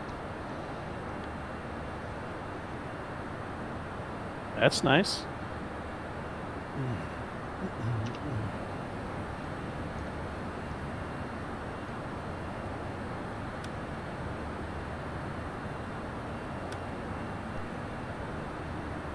Well, I have to admit, so far so good. Yeah, this it's not a super long flight, but you just you know, a lot can go wrong. Yeah. Well, in the future, we're not going to sync for now the we're not going to sync the failures, but that's something that we're thinking of.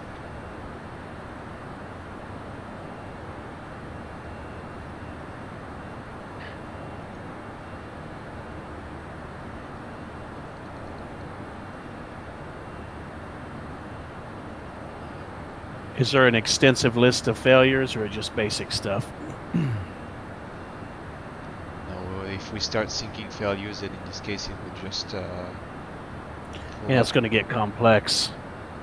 yeah, that depends on the type of trigger that you have, and if the pattern is always the same or some variables are set. I just don't have the information, to be honest. So.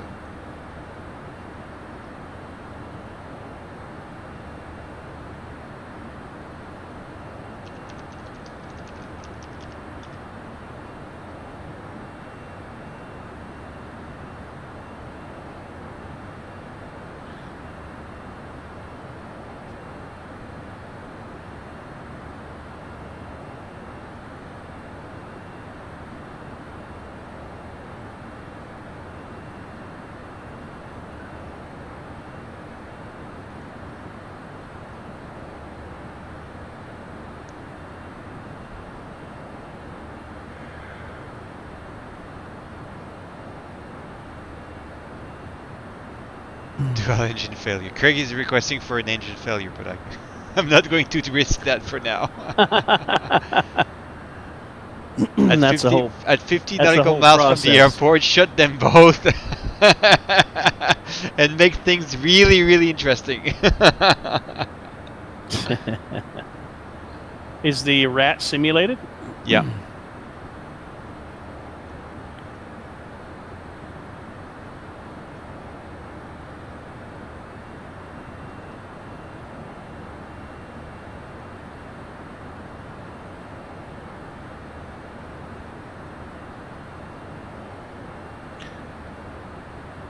Well, the fun part is the glide down, but the not so much fun part is the page after page after page of ECAM messages and procedures and what's not going to work when you get on the ground, what is going to work.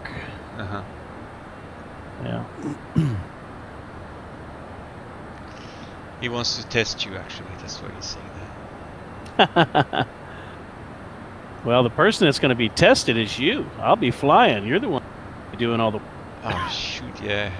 Like you have only the normal procedures pulled out. Hey. I would need to find my PDF on the abnormal procedure.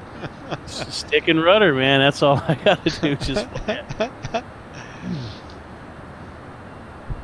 in my last recurrent, I tried to get the guy to put me at like 6,000 or 7,000 over the field because I wanted to do the high key, low key with the Airbus. Because I think it's very similar to the F-16, but I think the altitudes are too high because this thing doesn't sink like a rock.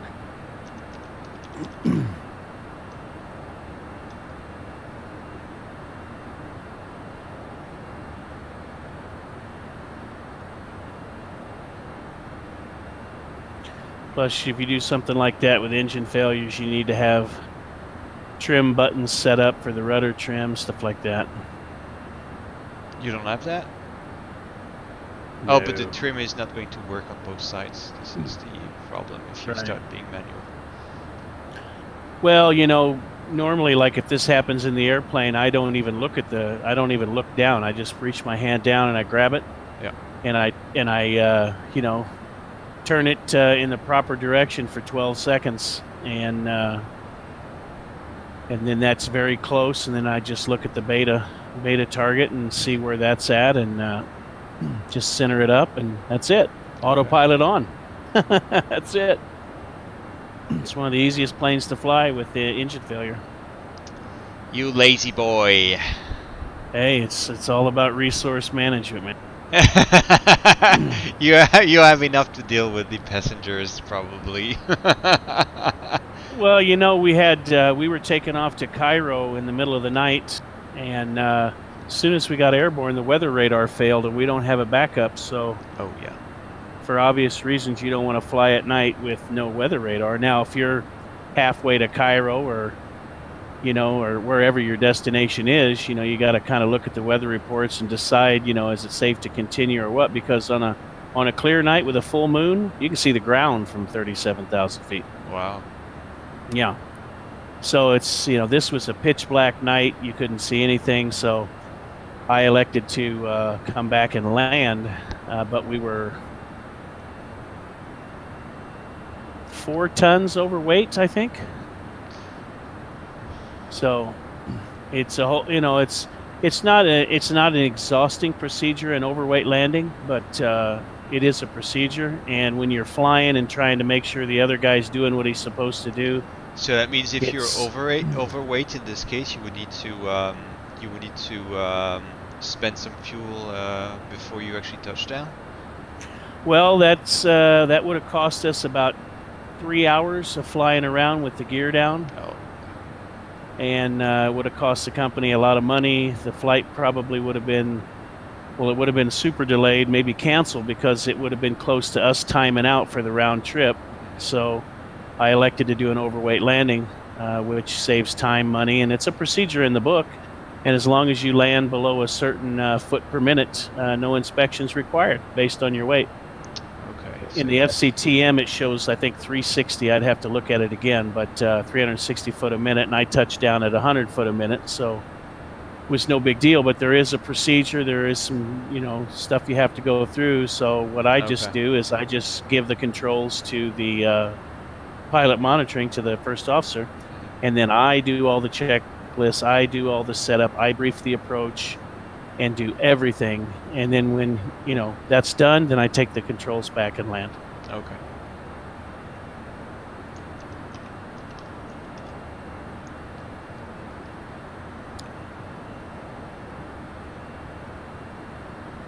Thought for sure I was going to get a call on that one.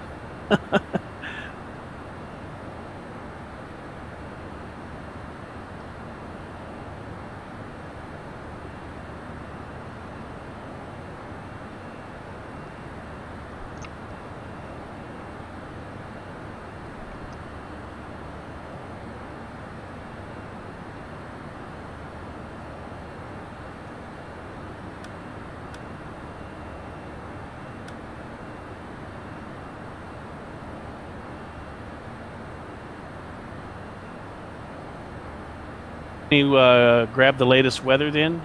I am trying. Yeah, I'm checking now.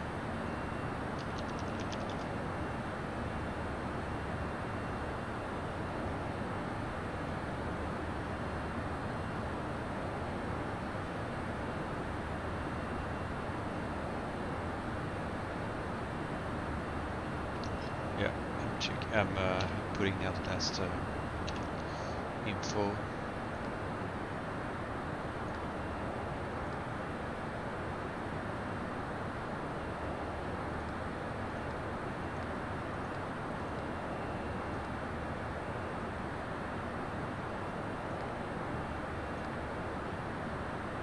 No big changes, to be honest, but still.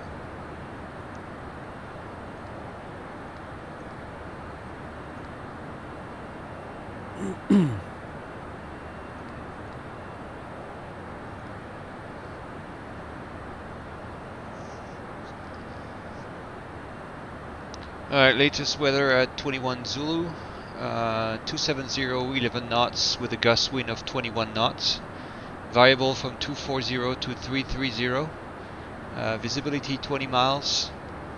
Scattered 800, sorry. No, scattered 080. It's 8,000, right? Yes. Yeah, 8,000.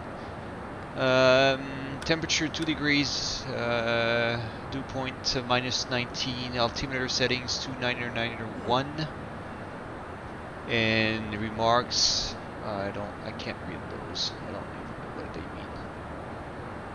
All right, well that looks like it matches what you have in there. Yeah.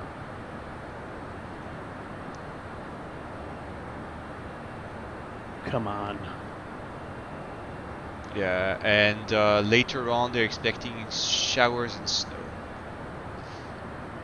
And probably later on the evening the visibility will get lower because of the probably fog and snow coming up.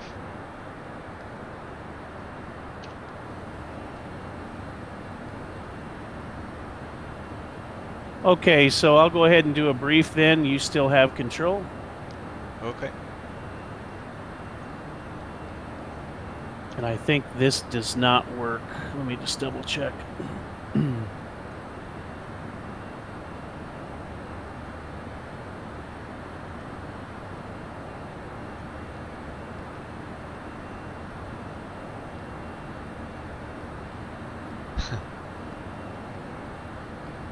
Yeah, it's not going to let us do it. Okay. What were you trying?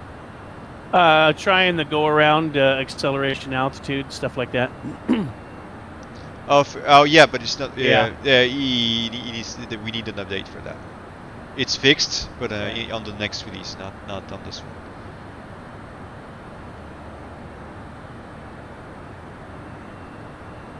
Okay, so I'll brief this up real quick. We're going to be doing the TIGAG 1. We got the weather. You said the ceiling, well, it's scattered at 8,000, correct? Yeah. Okay, so no problem there. Why is that so large? Okay. So it's the TIGAG 1 arrival into Thunder Bay. It's an RNAV star.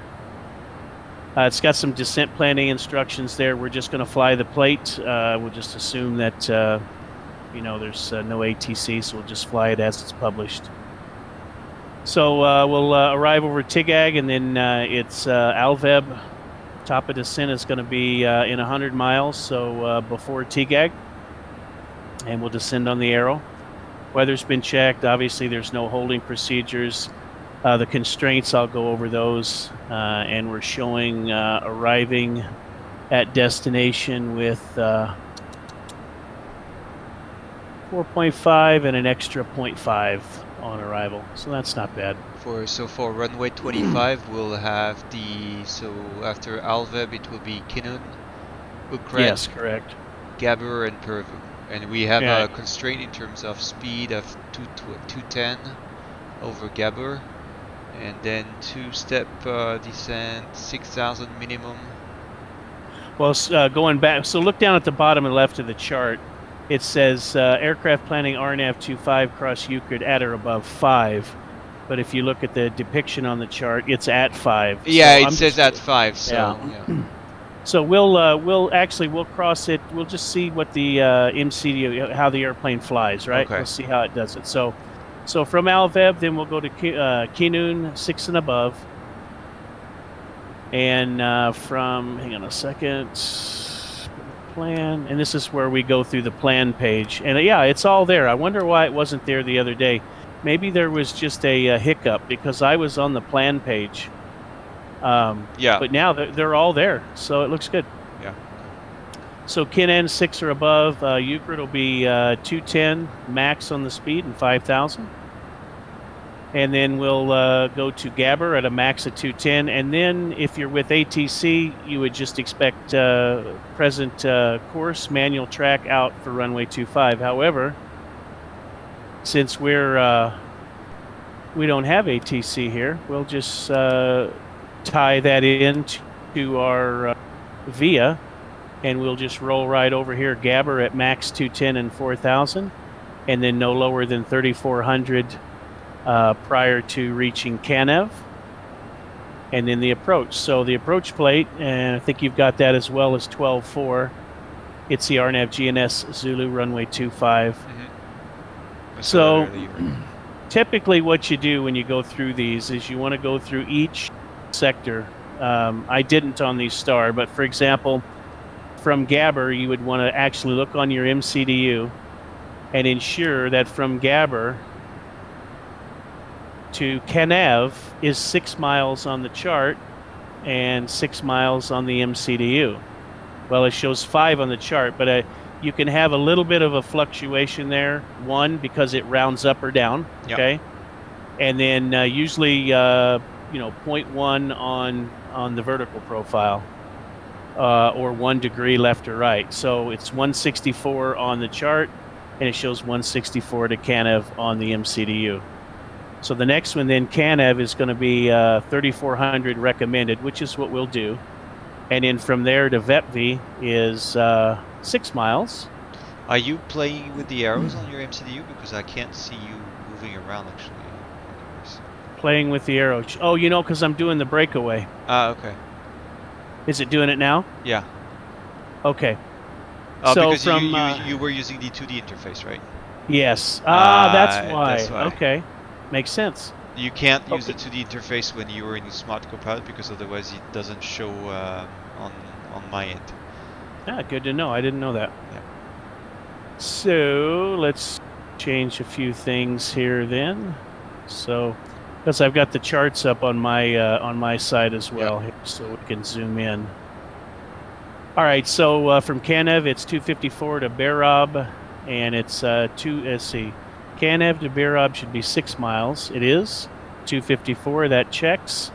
And Berob will start down on path at 4.3 miles from Berob down to cross Berob no lower than 2,000, which will be at 2,000. And then from there it is 3.10 degrees down, and Berob to Vetvi is just 2 miles. And it's the same course, that's as well. And VEPV to the runway is another 2 miles. And that's in the box as well, and the course matches. Now, what I was going to do with this is I was going to arm final approach, okay? Okay. So once we get on, once we start to approach Gabber, I'll arm it and see how it does. And if it doesn't work, then I'll do what's called a CDFA, which is just a continuous descent using flight path vector. Okay. And we'll descend down. The minimums right now we'll leave them at LNAV, VNAV at 965. And the highest min safe in the area is 3,400 around the airport. And it'll be a stabilized approach. So by the time we reach Berob, we'll be fully configured and stabilized, which is the final approach fix. There are some notes on this chart. Safe altitude within 100 miles is 3,400. It says terrain rises abruptly to 1,600, 2 miles southeast of the aerodrome. And that's out over the water, sort of. Let's see. What else? We don't have uncompensated baronav. LNAV, VNAV is rise below minus 25, but it's minus 2, I think, so that'll work. Missed approach procedure is going to be climb to 4,000, track in 254, and we'll take that out to Fesset with a direct entry right turns, and inbound will be 254. It's not really showing very well on the MC, but it should. If you click on Fesset, it'll show the constraint of 4,000. And just to make sure... Which waypoint were you currently? If you look at the missed approach waypoint, the first point, Fesset. Okay, if you click on it, it shows 4,000. That would actually be in the MCDU visible flight plan page. But for some reason, if we have to, we shouldn't have to go missed approach because the weather's good. If we have to go around, we can just climb up to pattern altitude, which, let's see, what's the field elevation? 1654. So we can climb up to 2200 and just enter. I'd have to look and see in the airport what traffic they would use, but I believe we'll just use left traffic, but I don't foresee that being an issue. We can actually just let the airplane fly the published mist and vector back to land. Okay. Let's see. Minimums is 965. We need a mile, and we'll use auto brakes low. Our landing weight is going to be about 71 tons. And for the airport, we will plan on the runway is 7,300 feet. So with auto brakes low, I should be able to, I'll try and make Delta, and then we'll clean up and we'll taxi back via Alpha and then on to Bravo into the ramp and just park it maybe the first gate there to the left. Okay. That's all I could think of. That's good enough for now. So if you look at the performance page, we're going to descend 307.78 will be the descent profile. Weather is set. We're going to do config full landing. VLS is 139. I added 2 knots to V approach. 1 for you, 1 for me. Okay. And the speed brakes are operative. I'll use max reverse due to it's not really a short runway, but it's shorter. And yeah, that's it. We'll exit left at Delta. Any questions? No questions.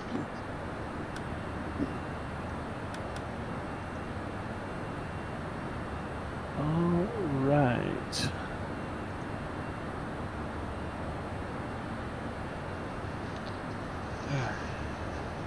All right, I'm going to just go to the bathroom real quick, and then I'll be right back. All right.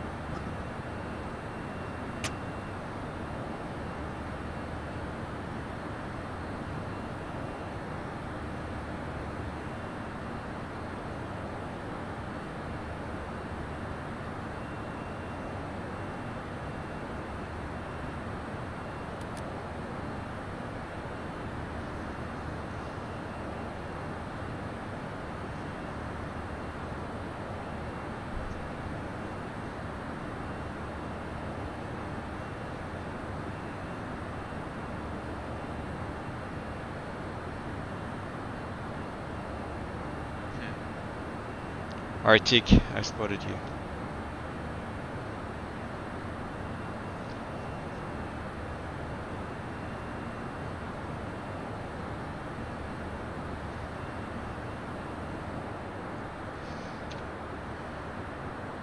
All right, sir, I'm back, and I am ready for the controls. It is in control. You have control. Let's control sense.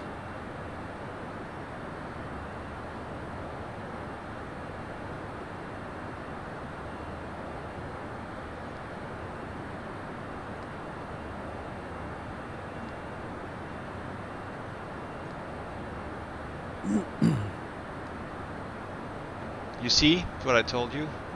Yeah, you're updating the winds. Good, good, good. I got the descent winds, so I told you that it would actually take the data once we are close to the location.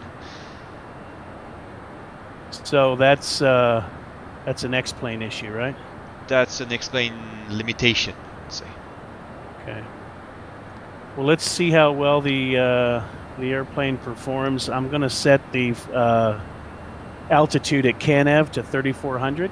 And we'll see if the airplane makes all the constraints.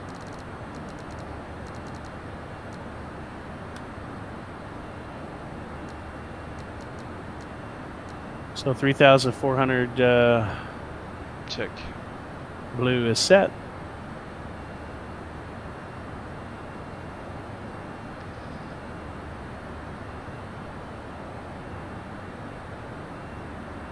Okay, seatbelt signs coming on.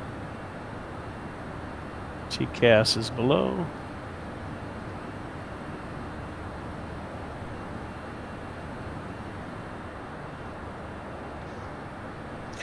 So if just to give you a heads up, so we got a little bit of a tailwind here, right?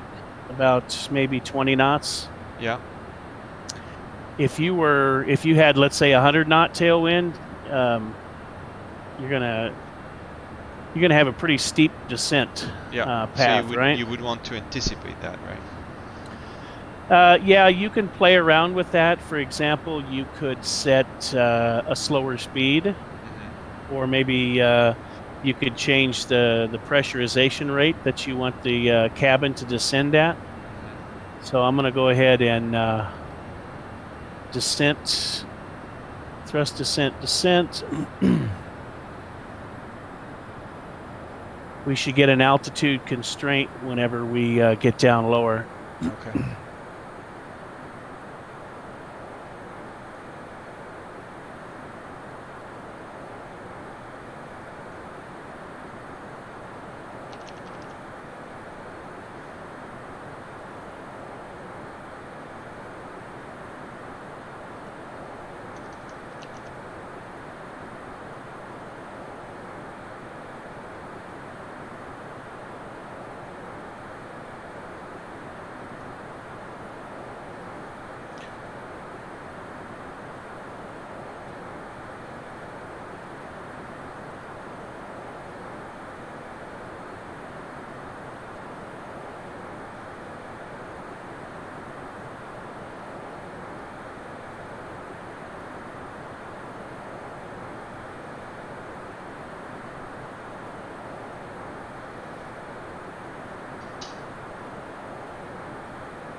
Okay, engine anti-ice is coming on. I was going to ask you if you wanted to. Yeah. Thanks. It'll holler at us about no ice detected, but our procedures are to turn it on in icing conditions. Yeah, I agree. And the Embraer, when I flew the 190, it was all automatic. When ice was detected, it would come on, and whenever it was not really? detected, it was wait for 2 minutes, if I'm not mistaken. And if Okay. still no ice was detected, then it would shut it off. In ways, in a way more automated than this.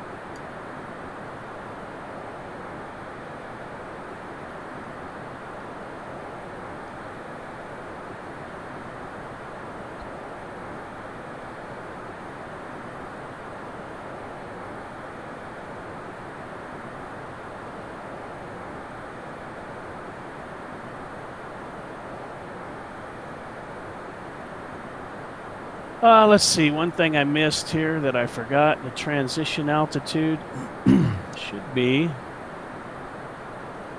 probably say by ATC. Transition levels 180. Okay.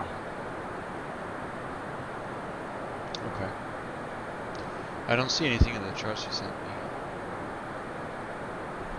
Okay. So I'm getting that my scenery may not look correct because I don't have those boats, but it's not an issue. It looks just fine. Did you get that at all? The what? Anything about Thunder Bay, about the boats missing or anything like that? No. Man, I wonder what I did wrong. I have to look and see. Oh, so you had a scenery issue?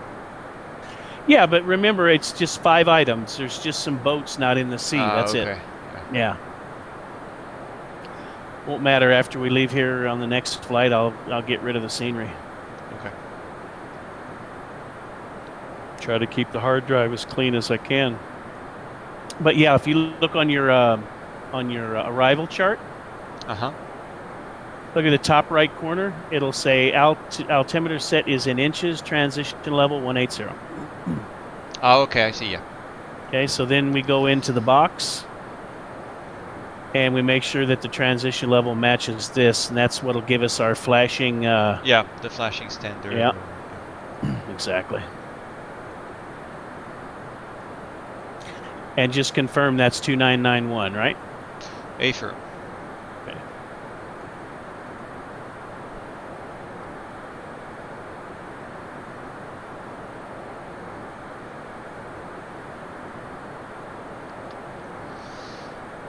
I'm going to double check with what I've got from Explain.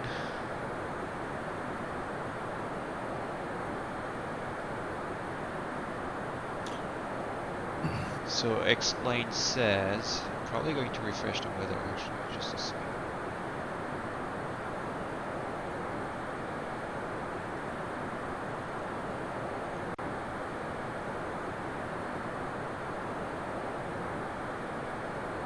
Okay, weather has been refreshed.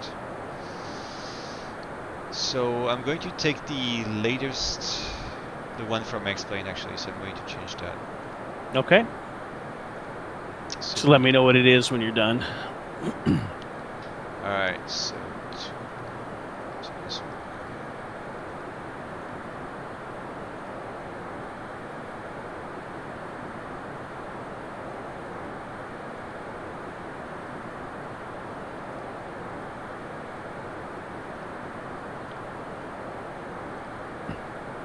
I think I explained as like a delay of 30 minutes to an hour on the weather,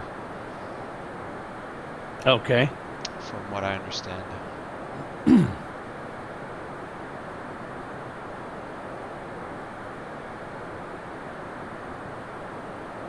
Alright, so the winds, okay, QNH is going to be 29902.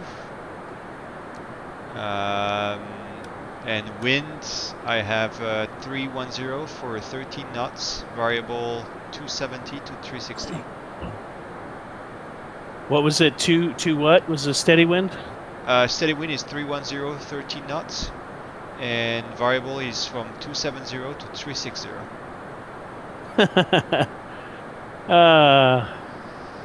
Okay, we'll stick with it. Okay. And It's gusty though, right? no, there's no gust planned here. It's just And variable wind. Okay. And we still have broken clouds at 17,500. 7,005. Yeah, 7,500. Okay.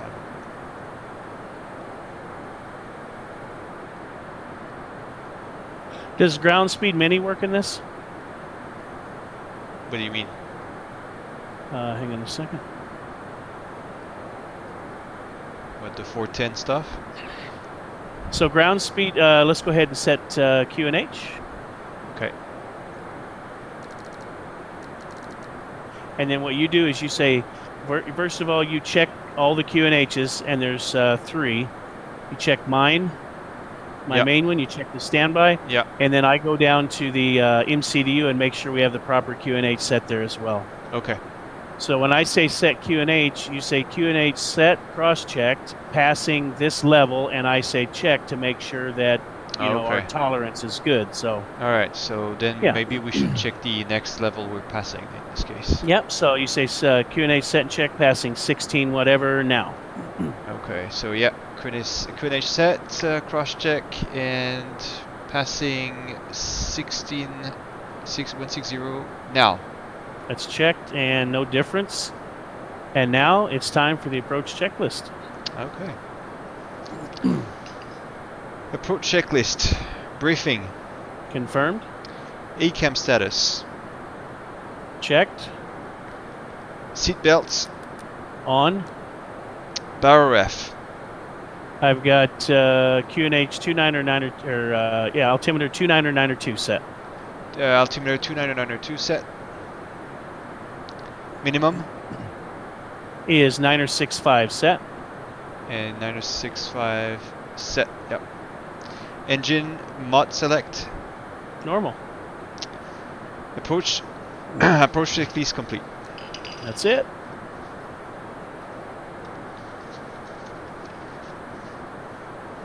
So now we've got alt magenta.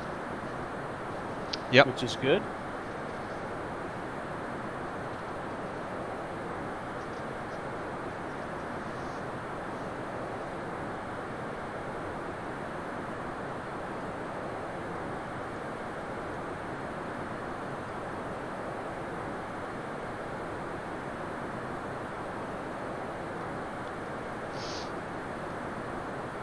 I see you removed the engine NTIs.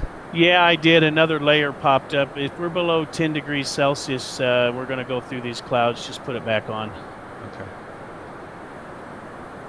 Okay. So you would be monitoring which one? The Tat. TAT? Okay. Yeah. Currently it's -1. Yeah, we should go through a few of them. Go ahead and turn the engine anti-ice on. Okay. All right, on. So that that dot is our speed reduction. So that's for 250. Ooh, weather update. It's solid now. The clouds are solid. I was seeing a broken layer, maybe even a scattered layer earlier. Oh, okay.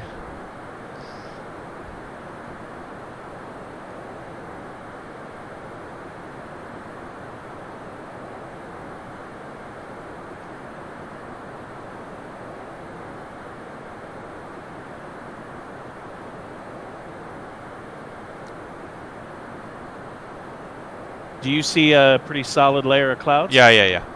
Same Okay, thing good. here.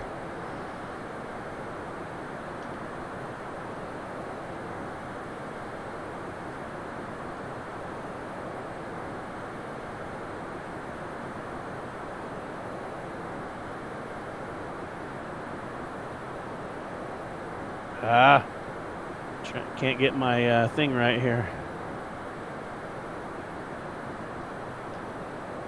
Plane is slowing down the. Yep.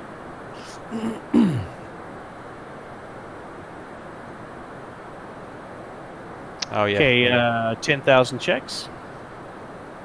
So the lights, the landing lights, just the landing lights. And ding the flight attendant, seatbelt on and off. Go down, and the only thing I didn't really set is the rad nav page, because there's really no VOR to tune to here.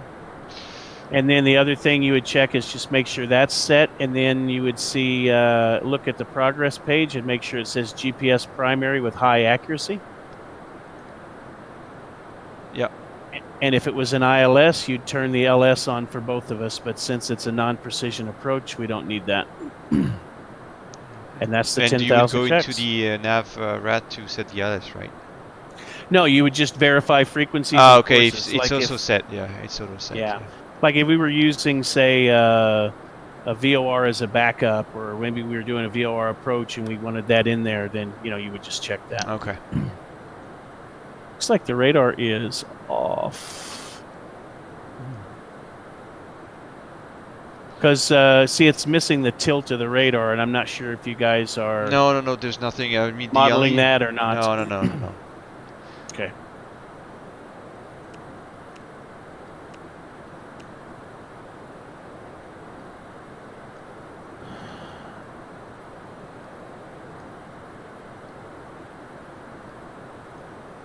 And I think X-Plane only shows the. Oh, it's funny. It says ice not detected. Yeah. Let's see. What's the temperature now? -2. Yeah. See, not all of these have ice detectors, and if you have the anti-ice on with no ice detection, it just lets you know. Okay. But even in our aircraft that has that, our procedure still is just Leave to turn it it on. Okay. Yeah. Doesn't hurt anything. Yeah. May hurt your descent profile a little bit because of a higher N1, but that's it. Okay. But once you're out of the clouds, do you leave it on? I leave it on for maybe a minute. Okay.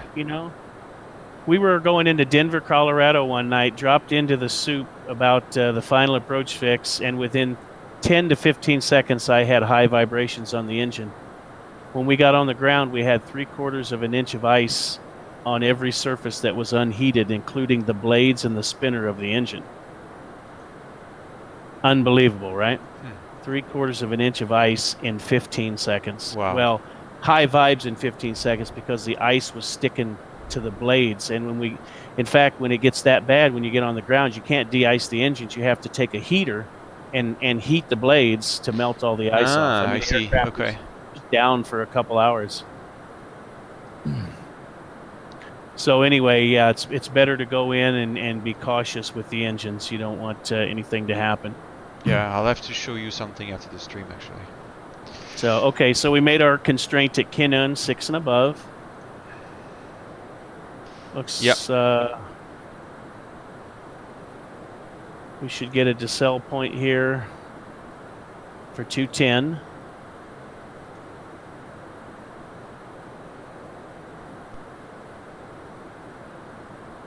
There she is, off to the right.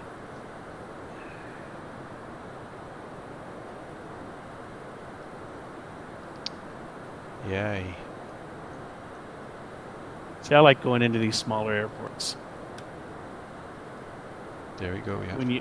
When you get to Chicago or you get to Philly or Newark and you have a 4-hour wheels up time, you sit in the terminal for 2 hours and then you go out, take the airplane out, park it somewhere and sit another hour and then taxi for 45 minutes. It's a disaster. All right. All right, engine and yeah, thank you. Okay, should get an out constraint here. I see it. It'll come. Well, out constraint star, if I'm not mistaken, but it's been 6 weeks since I flew. Out there it is, out constraint. Sent blue. It did activate the approach phase already. So I think our speed is supposed to be 210 max here, so I'm going to need flaps 1 to do that, but just wait a second. All right, flaps 1? Flaps 1. So you say, first of all, you check the speed, and you see the 2 little orange marks there on the speed indicator. That's VFE next. Okay. So you always make sure it's below that. Okay. Okay, flaps at least 1 10, set. At least 10 knots. Okay, speed selected at 210. Descent green, out magenta, and the next constraint is 4,000 or above.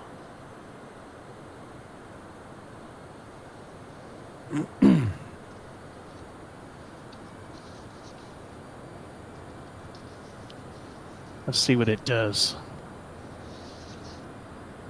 Supposed to wait until you get to the final fix before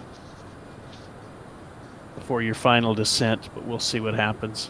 Okay, so should we activate the landing systems or such as the LS close the No, that's ILS. Okay, there's no ILS. Okay. Yeah. Does it change anything?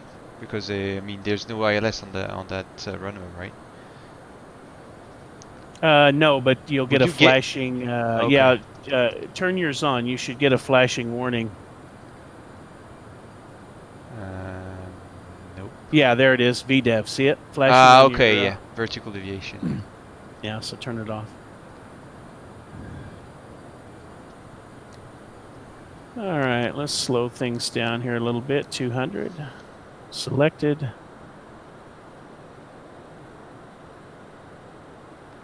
And yeah, I don't think it's going to work here, so we'll see. All right, let's just go ahead, thrust idle open descent, and we'll take it down to 3,400 blue.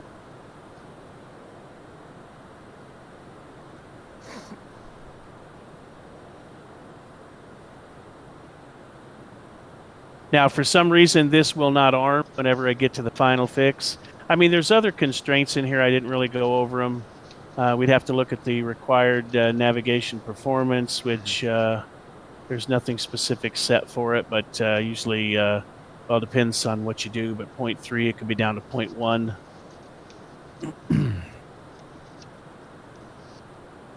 I'm not going to descend like a rocket here, so I'll set 195. This is really slow being this far out, but I just want to have time to watch and see what it's going to do.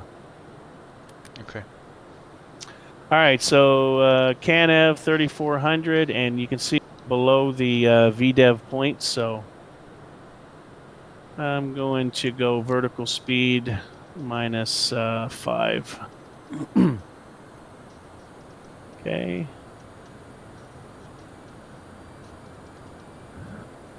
Okay, so BAR, so let's go flaps 2. Flaps 2. Okay, setting 180. I thought I tried this once before in. Yeah, there it is. See, that's correct. A little bit high here. Speeds managed. Gear down. Gear down. Arm the speed brakes. Rest of the lights come on. Auto brakes low. And the reason we're slowing down is we're supposed to be fully configured by the final approach fix of Barob. Okay. 2,500. RA's alive. You just check on yours. And you just say checked if it is. What is the line? Sorry. Not sure why this thing is acting this way. Let's. You're turning my speed. Flaps 3. Flaps 3. Yeah.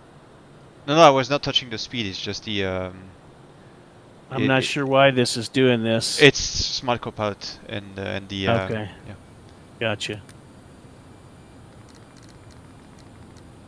Okay. Well. All right. Clear that, please. I moved the thrust out so it wouldn't get down below VLS.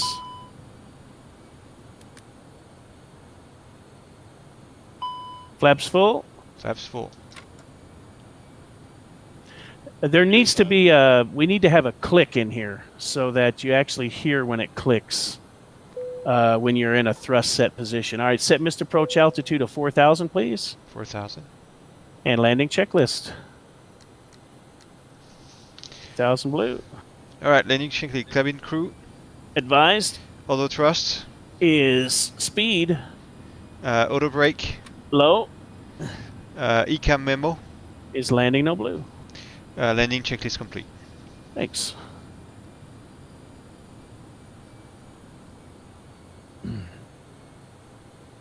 So smart. That's kind of why I wanted to bump the speeds up a couple knots because I wasn't sure how it was going to react. No, it's just changing the speed, but your plane is not going to react according to the value that is shown. Gotcha. So it's just a value that is shown, a face value, but it doesn't really affect you.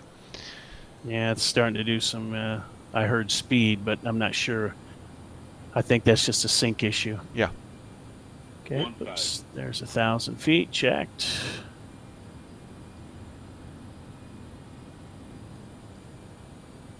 Okay, autopilot's coming off. And auto thrust is off. I'm going to do this manual thrust. You can turn my flight directors off as well. Copy. Approaching 2-5. And turn the birdie on. Flight path vector. The one right in the middle, FPV. This one. Yeah. There FPV, you go. Yeah. That's it. I'm a little high here because I'm trying to look and help you out. So let's get descended.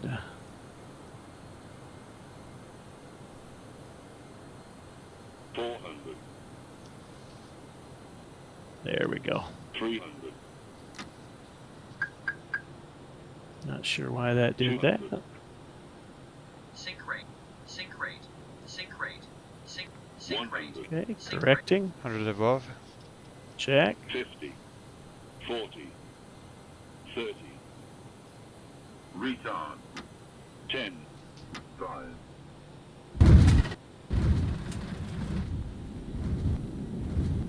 My rudders aren't doing so good here. Oh, I have to brake with you, no? No. I think it's okay. It's okay. But my rudder pedals are a little mushy. All right. So you need a 3-minute cool down after using anything over idle. So start your timer over there. Do we want to make this one here? Let's just do a 180 on the runway here. Actually, we'll use the runway. We just get permission to backtrack. Yeah, I'm sure they do that right here because of the airport layout. Okay. Yeah. Approaching 3. Yeah, I was acting a little weird on the approach. The speed was. I heard speed, but mine was like, the approach plus 10 or so. No, it's probably a sync issue between the two Yeah. planes. On runway 12. So I'm interested to see how the what the You know the different. Oh, go ahead. yeah, I'm checking. I want to check the brake stuff because it's was not working before correctly. To brake. Okay, so if you would, landing lights off, strobes off, and the nose light to taxi. And you can start your procedure there. Okay.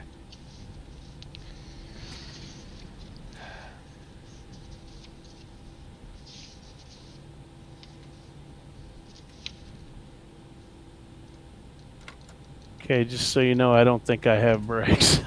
Okay. But I don't think yours are going to work, right? Yeah, mine's are working actually. You Why see? is that, since you don't have control? I don't know. This is something I need to figure Okay. out. Gotcha. All right, I'll let you know if I need you again. Just keep your feet, covering the Yeah. brakes. No worries. Yeah. And I noticed this on just about every airplane. These brakes are way too hot. It just doesn't happen that fast.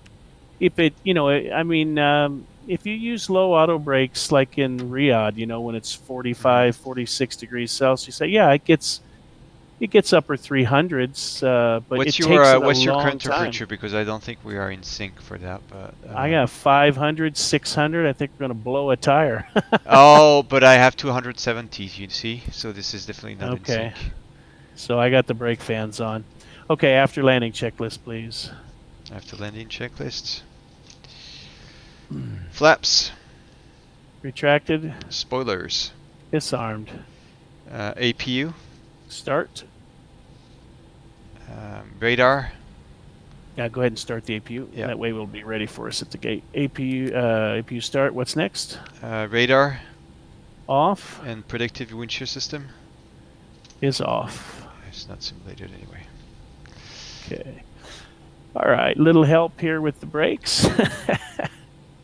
Basically, the brakes are yours. So. Okay. Let's put on the parking brake for now. Just put on quickly the parking brake. All right. Okay. I'm going to disconnect quickly and let's see how it handles. I've made a few modifications on my file. I want to see if you're going to be able to brake on your end as well. Okay. So hold on a minute. All right. Join back.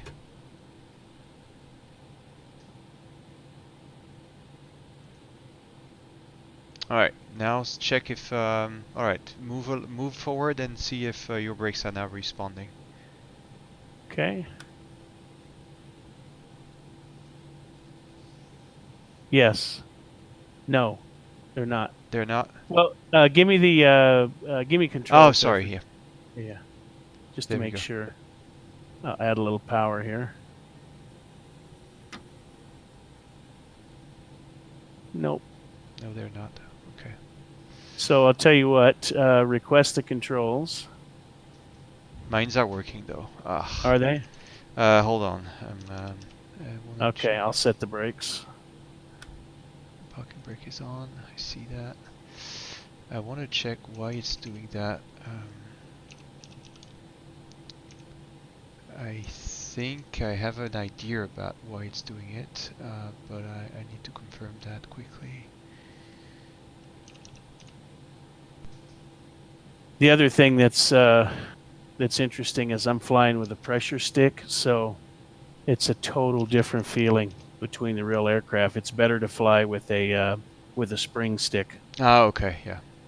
Yeah, because there's one no from the F-16, so obviously. yeah. So it's just like, I just barely touch that in the F-16, and if I do that in this airplane, it doesn't react. Okay. Yeah. I may hook up just a cheap, Logitech Pro or something, just because it's got a different feel. Mm-hmm.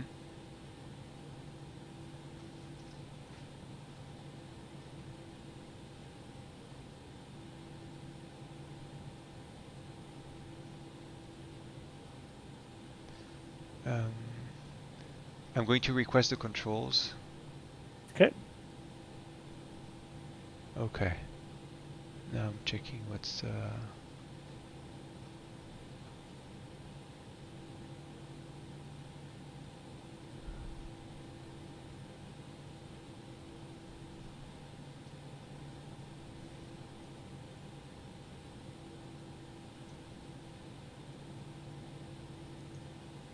Okay, let me check. I think I might have one thing.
And I'm going to do the same thing with the tiller actually.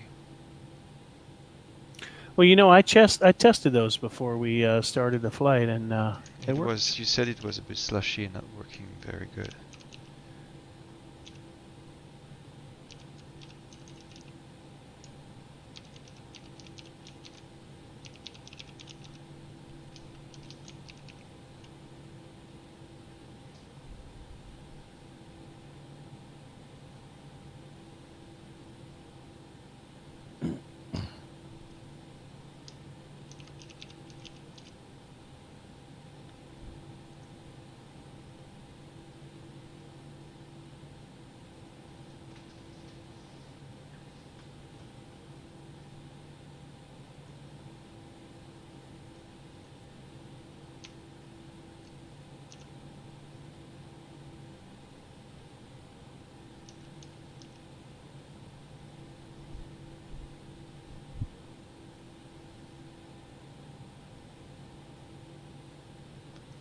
Yeah, I'll see if that goes.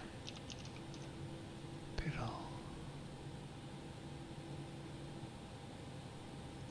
I see you guys have simulated the IRS. The difference between see how your ground speed is 0 and mine's 1. Mm-hmm. Yeah, there is. Yeah. If it gets too far, like past 5, you have to look at the time you flew, and then you may have to write it up. Huh. Yeah, but it's neat to see that because there's a difference. There usually is a little bit of a difference each Okay. flight, All especially if right. it's a long Well, flight. let's see if how that goes this time. All right. Yeah, you can request controls again. Well, rejoin, right? Yeah, rejoin. Yeah. Okay, and then I release controls and see how it goes this time.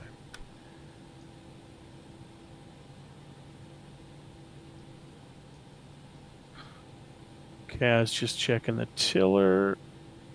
I think I've got tiller, but it's not much. And it's hard to say. It does look like it's going a little bit left and then a little bit right, but it's not much. So let's try the brakes. Yes, I've got some brakes now.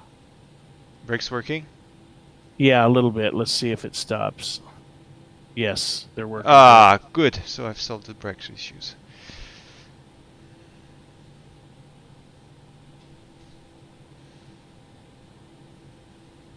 All right, let's get some juice here. Get it turned around. I need to check about the tiller though.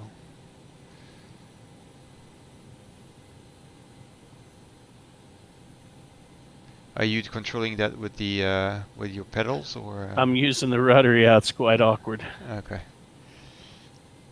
But we got to do what we got to do.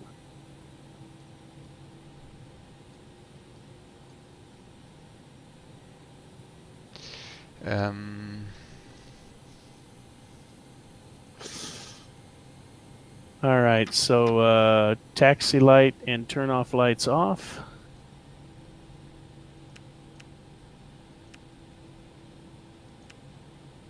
This is not. My chair's got wheels on it too, so, so my chair's going backwards. I still got it, I think. Yeah, hold on.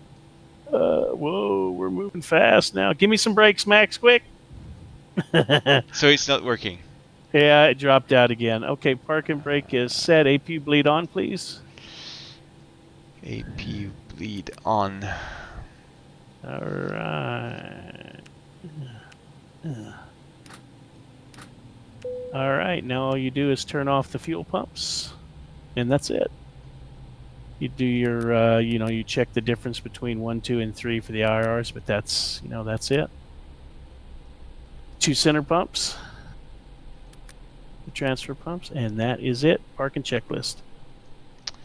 Parking checklist. APU bleed. On. Engines. Off. Seatbelts. Off. External lights. Set. Fuel pumps. Are off. Parking brakes and chokes. They're set. Parking checklist complete.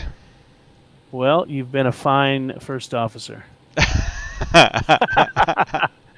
Thank you. Very good. No, it's very good. Very good. So it was a good flight. It was fun.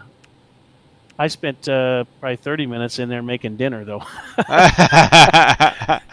Were you keeping everybody informed and discussions and stuff? Did I miss out on that? Not much. I mean, we've been discussing the good old days about flight simulation. Yeah. Well, that is it, man. Good flight. And should we save the situation file like this? Or do you want to start just No, a new we'll one? start over from for Okay. next time.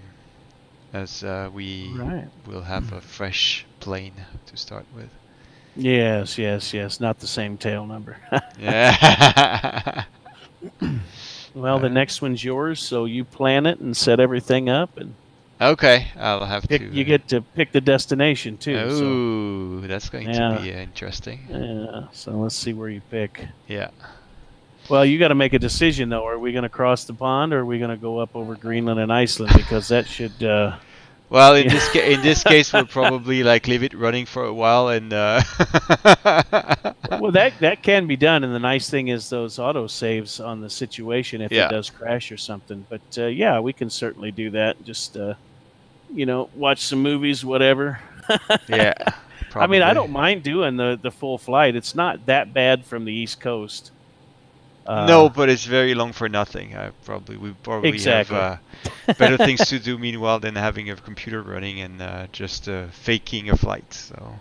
Well, that that runway in Greenland, you saw me take the 319 up there. That's a fun one. Oh, really? Oh, then we'll see. Yeah, But I doubt that the 21 will be adapted for that runway. The what? Is the 21 okay for that kind of airfield or? Well, you'll have to check that out, I guess. Ah, okay. But yeah, we'll look at it. Think if we can. The only issue, I mean, I don't think there's an issue with the tail strike awareness, but the runway slopes up. The question will be the length of the runway as far as takeoff. But the data he's got in there should calculate it. It's a down. See what the performance wise is then. It's a down slope, so you do have to be cautious with the takeoff, right, for the tail strike. Ah, okay. I mean, this is one. If you do go there, you just basically pitch up a little bit and just let it slowly fly off. Because these 321s, they do have tail strike issues. Oh, okay, because they're a bit too. Yeah, they too long. extended further back. Yeah.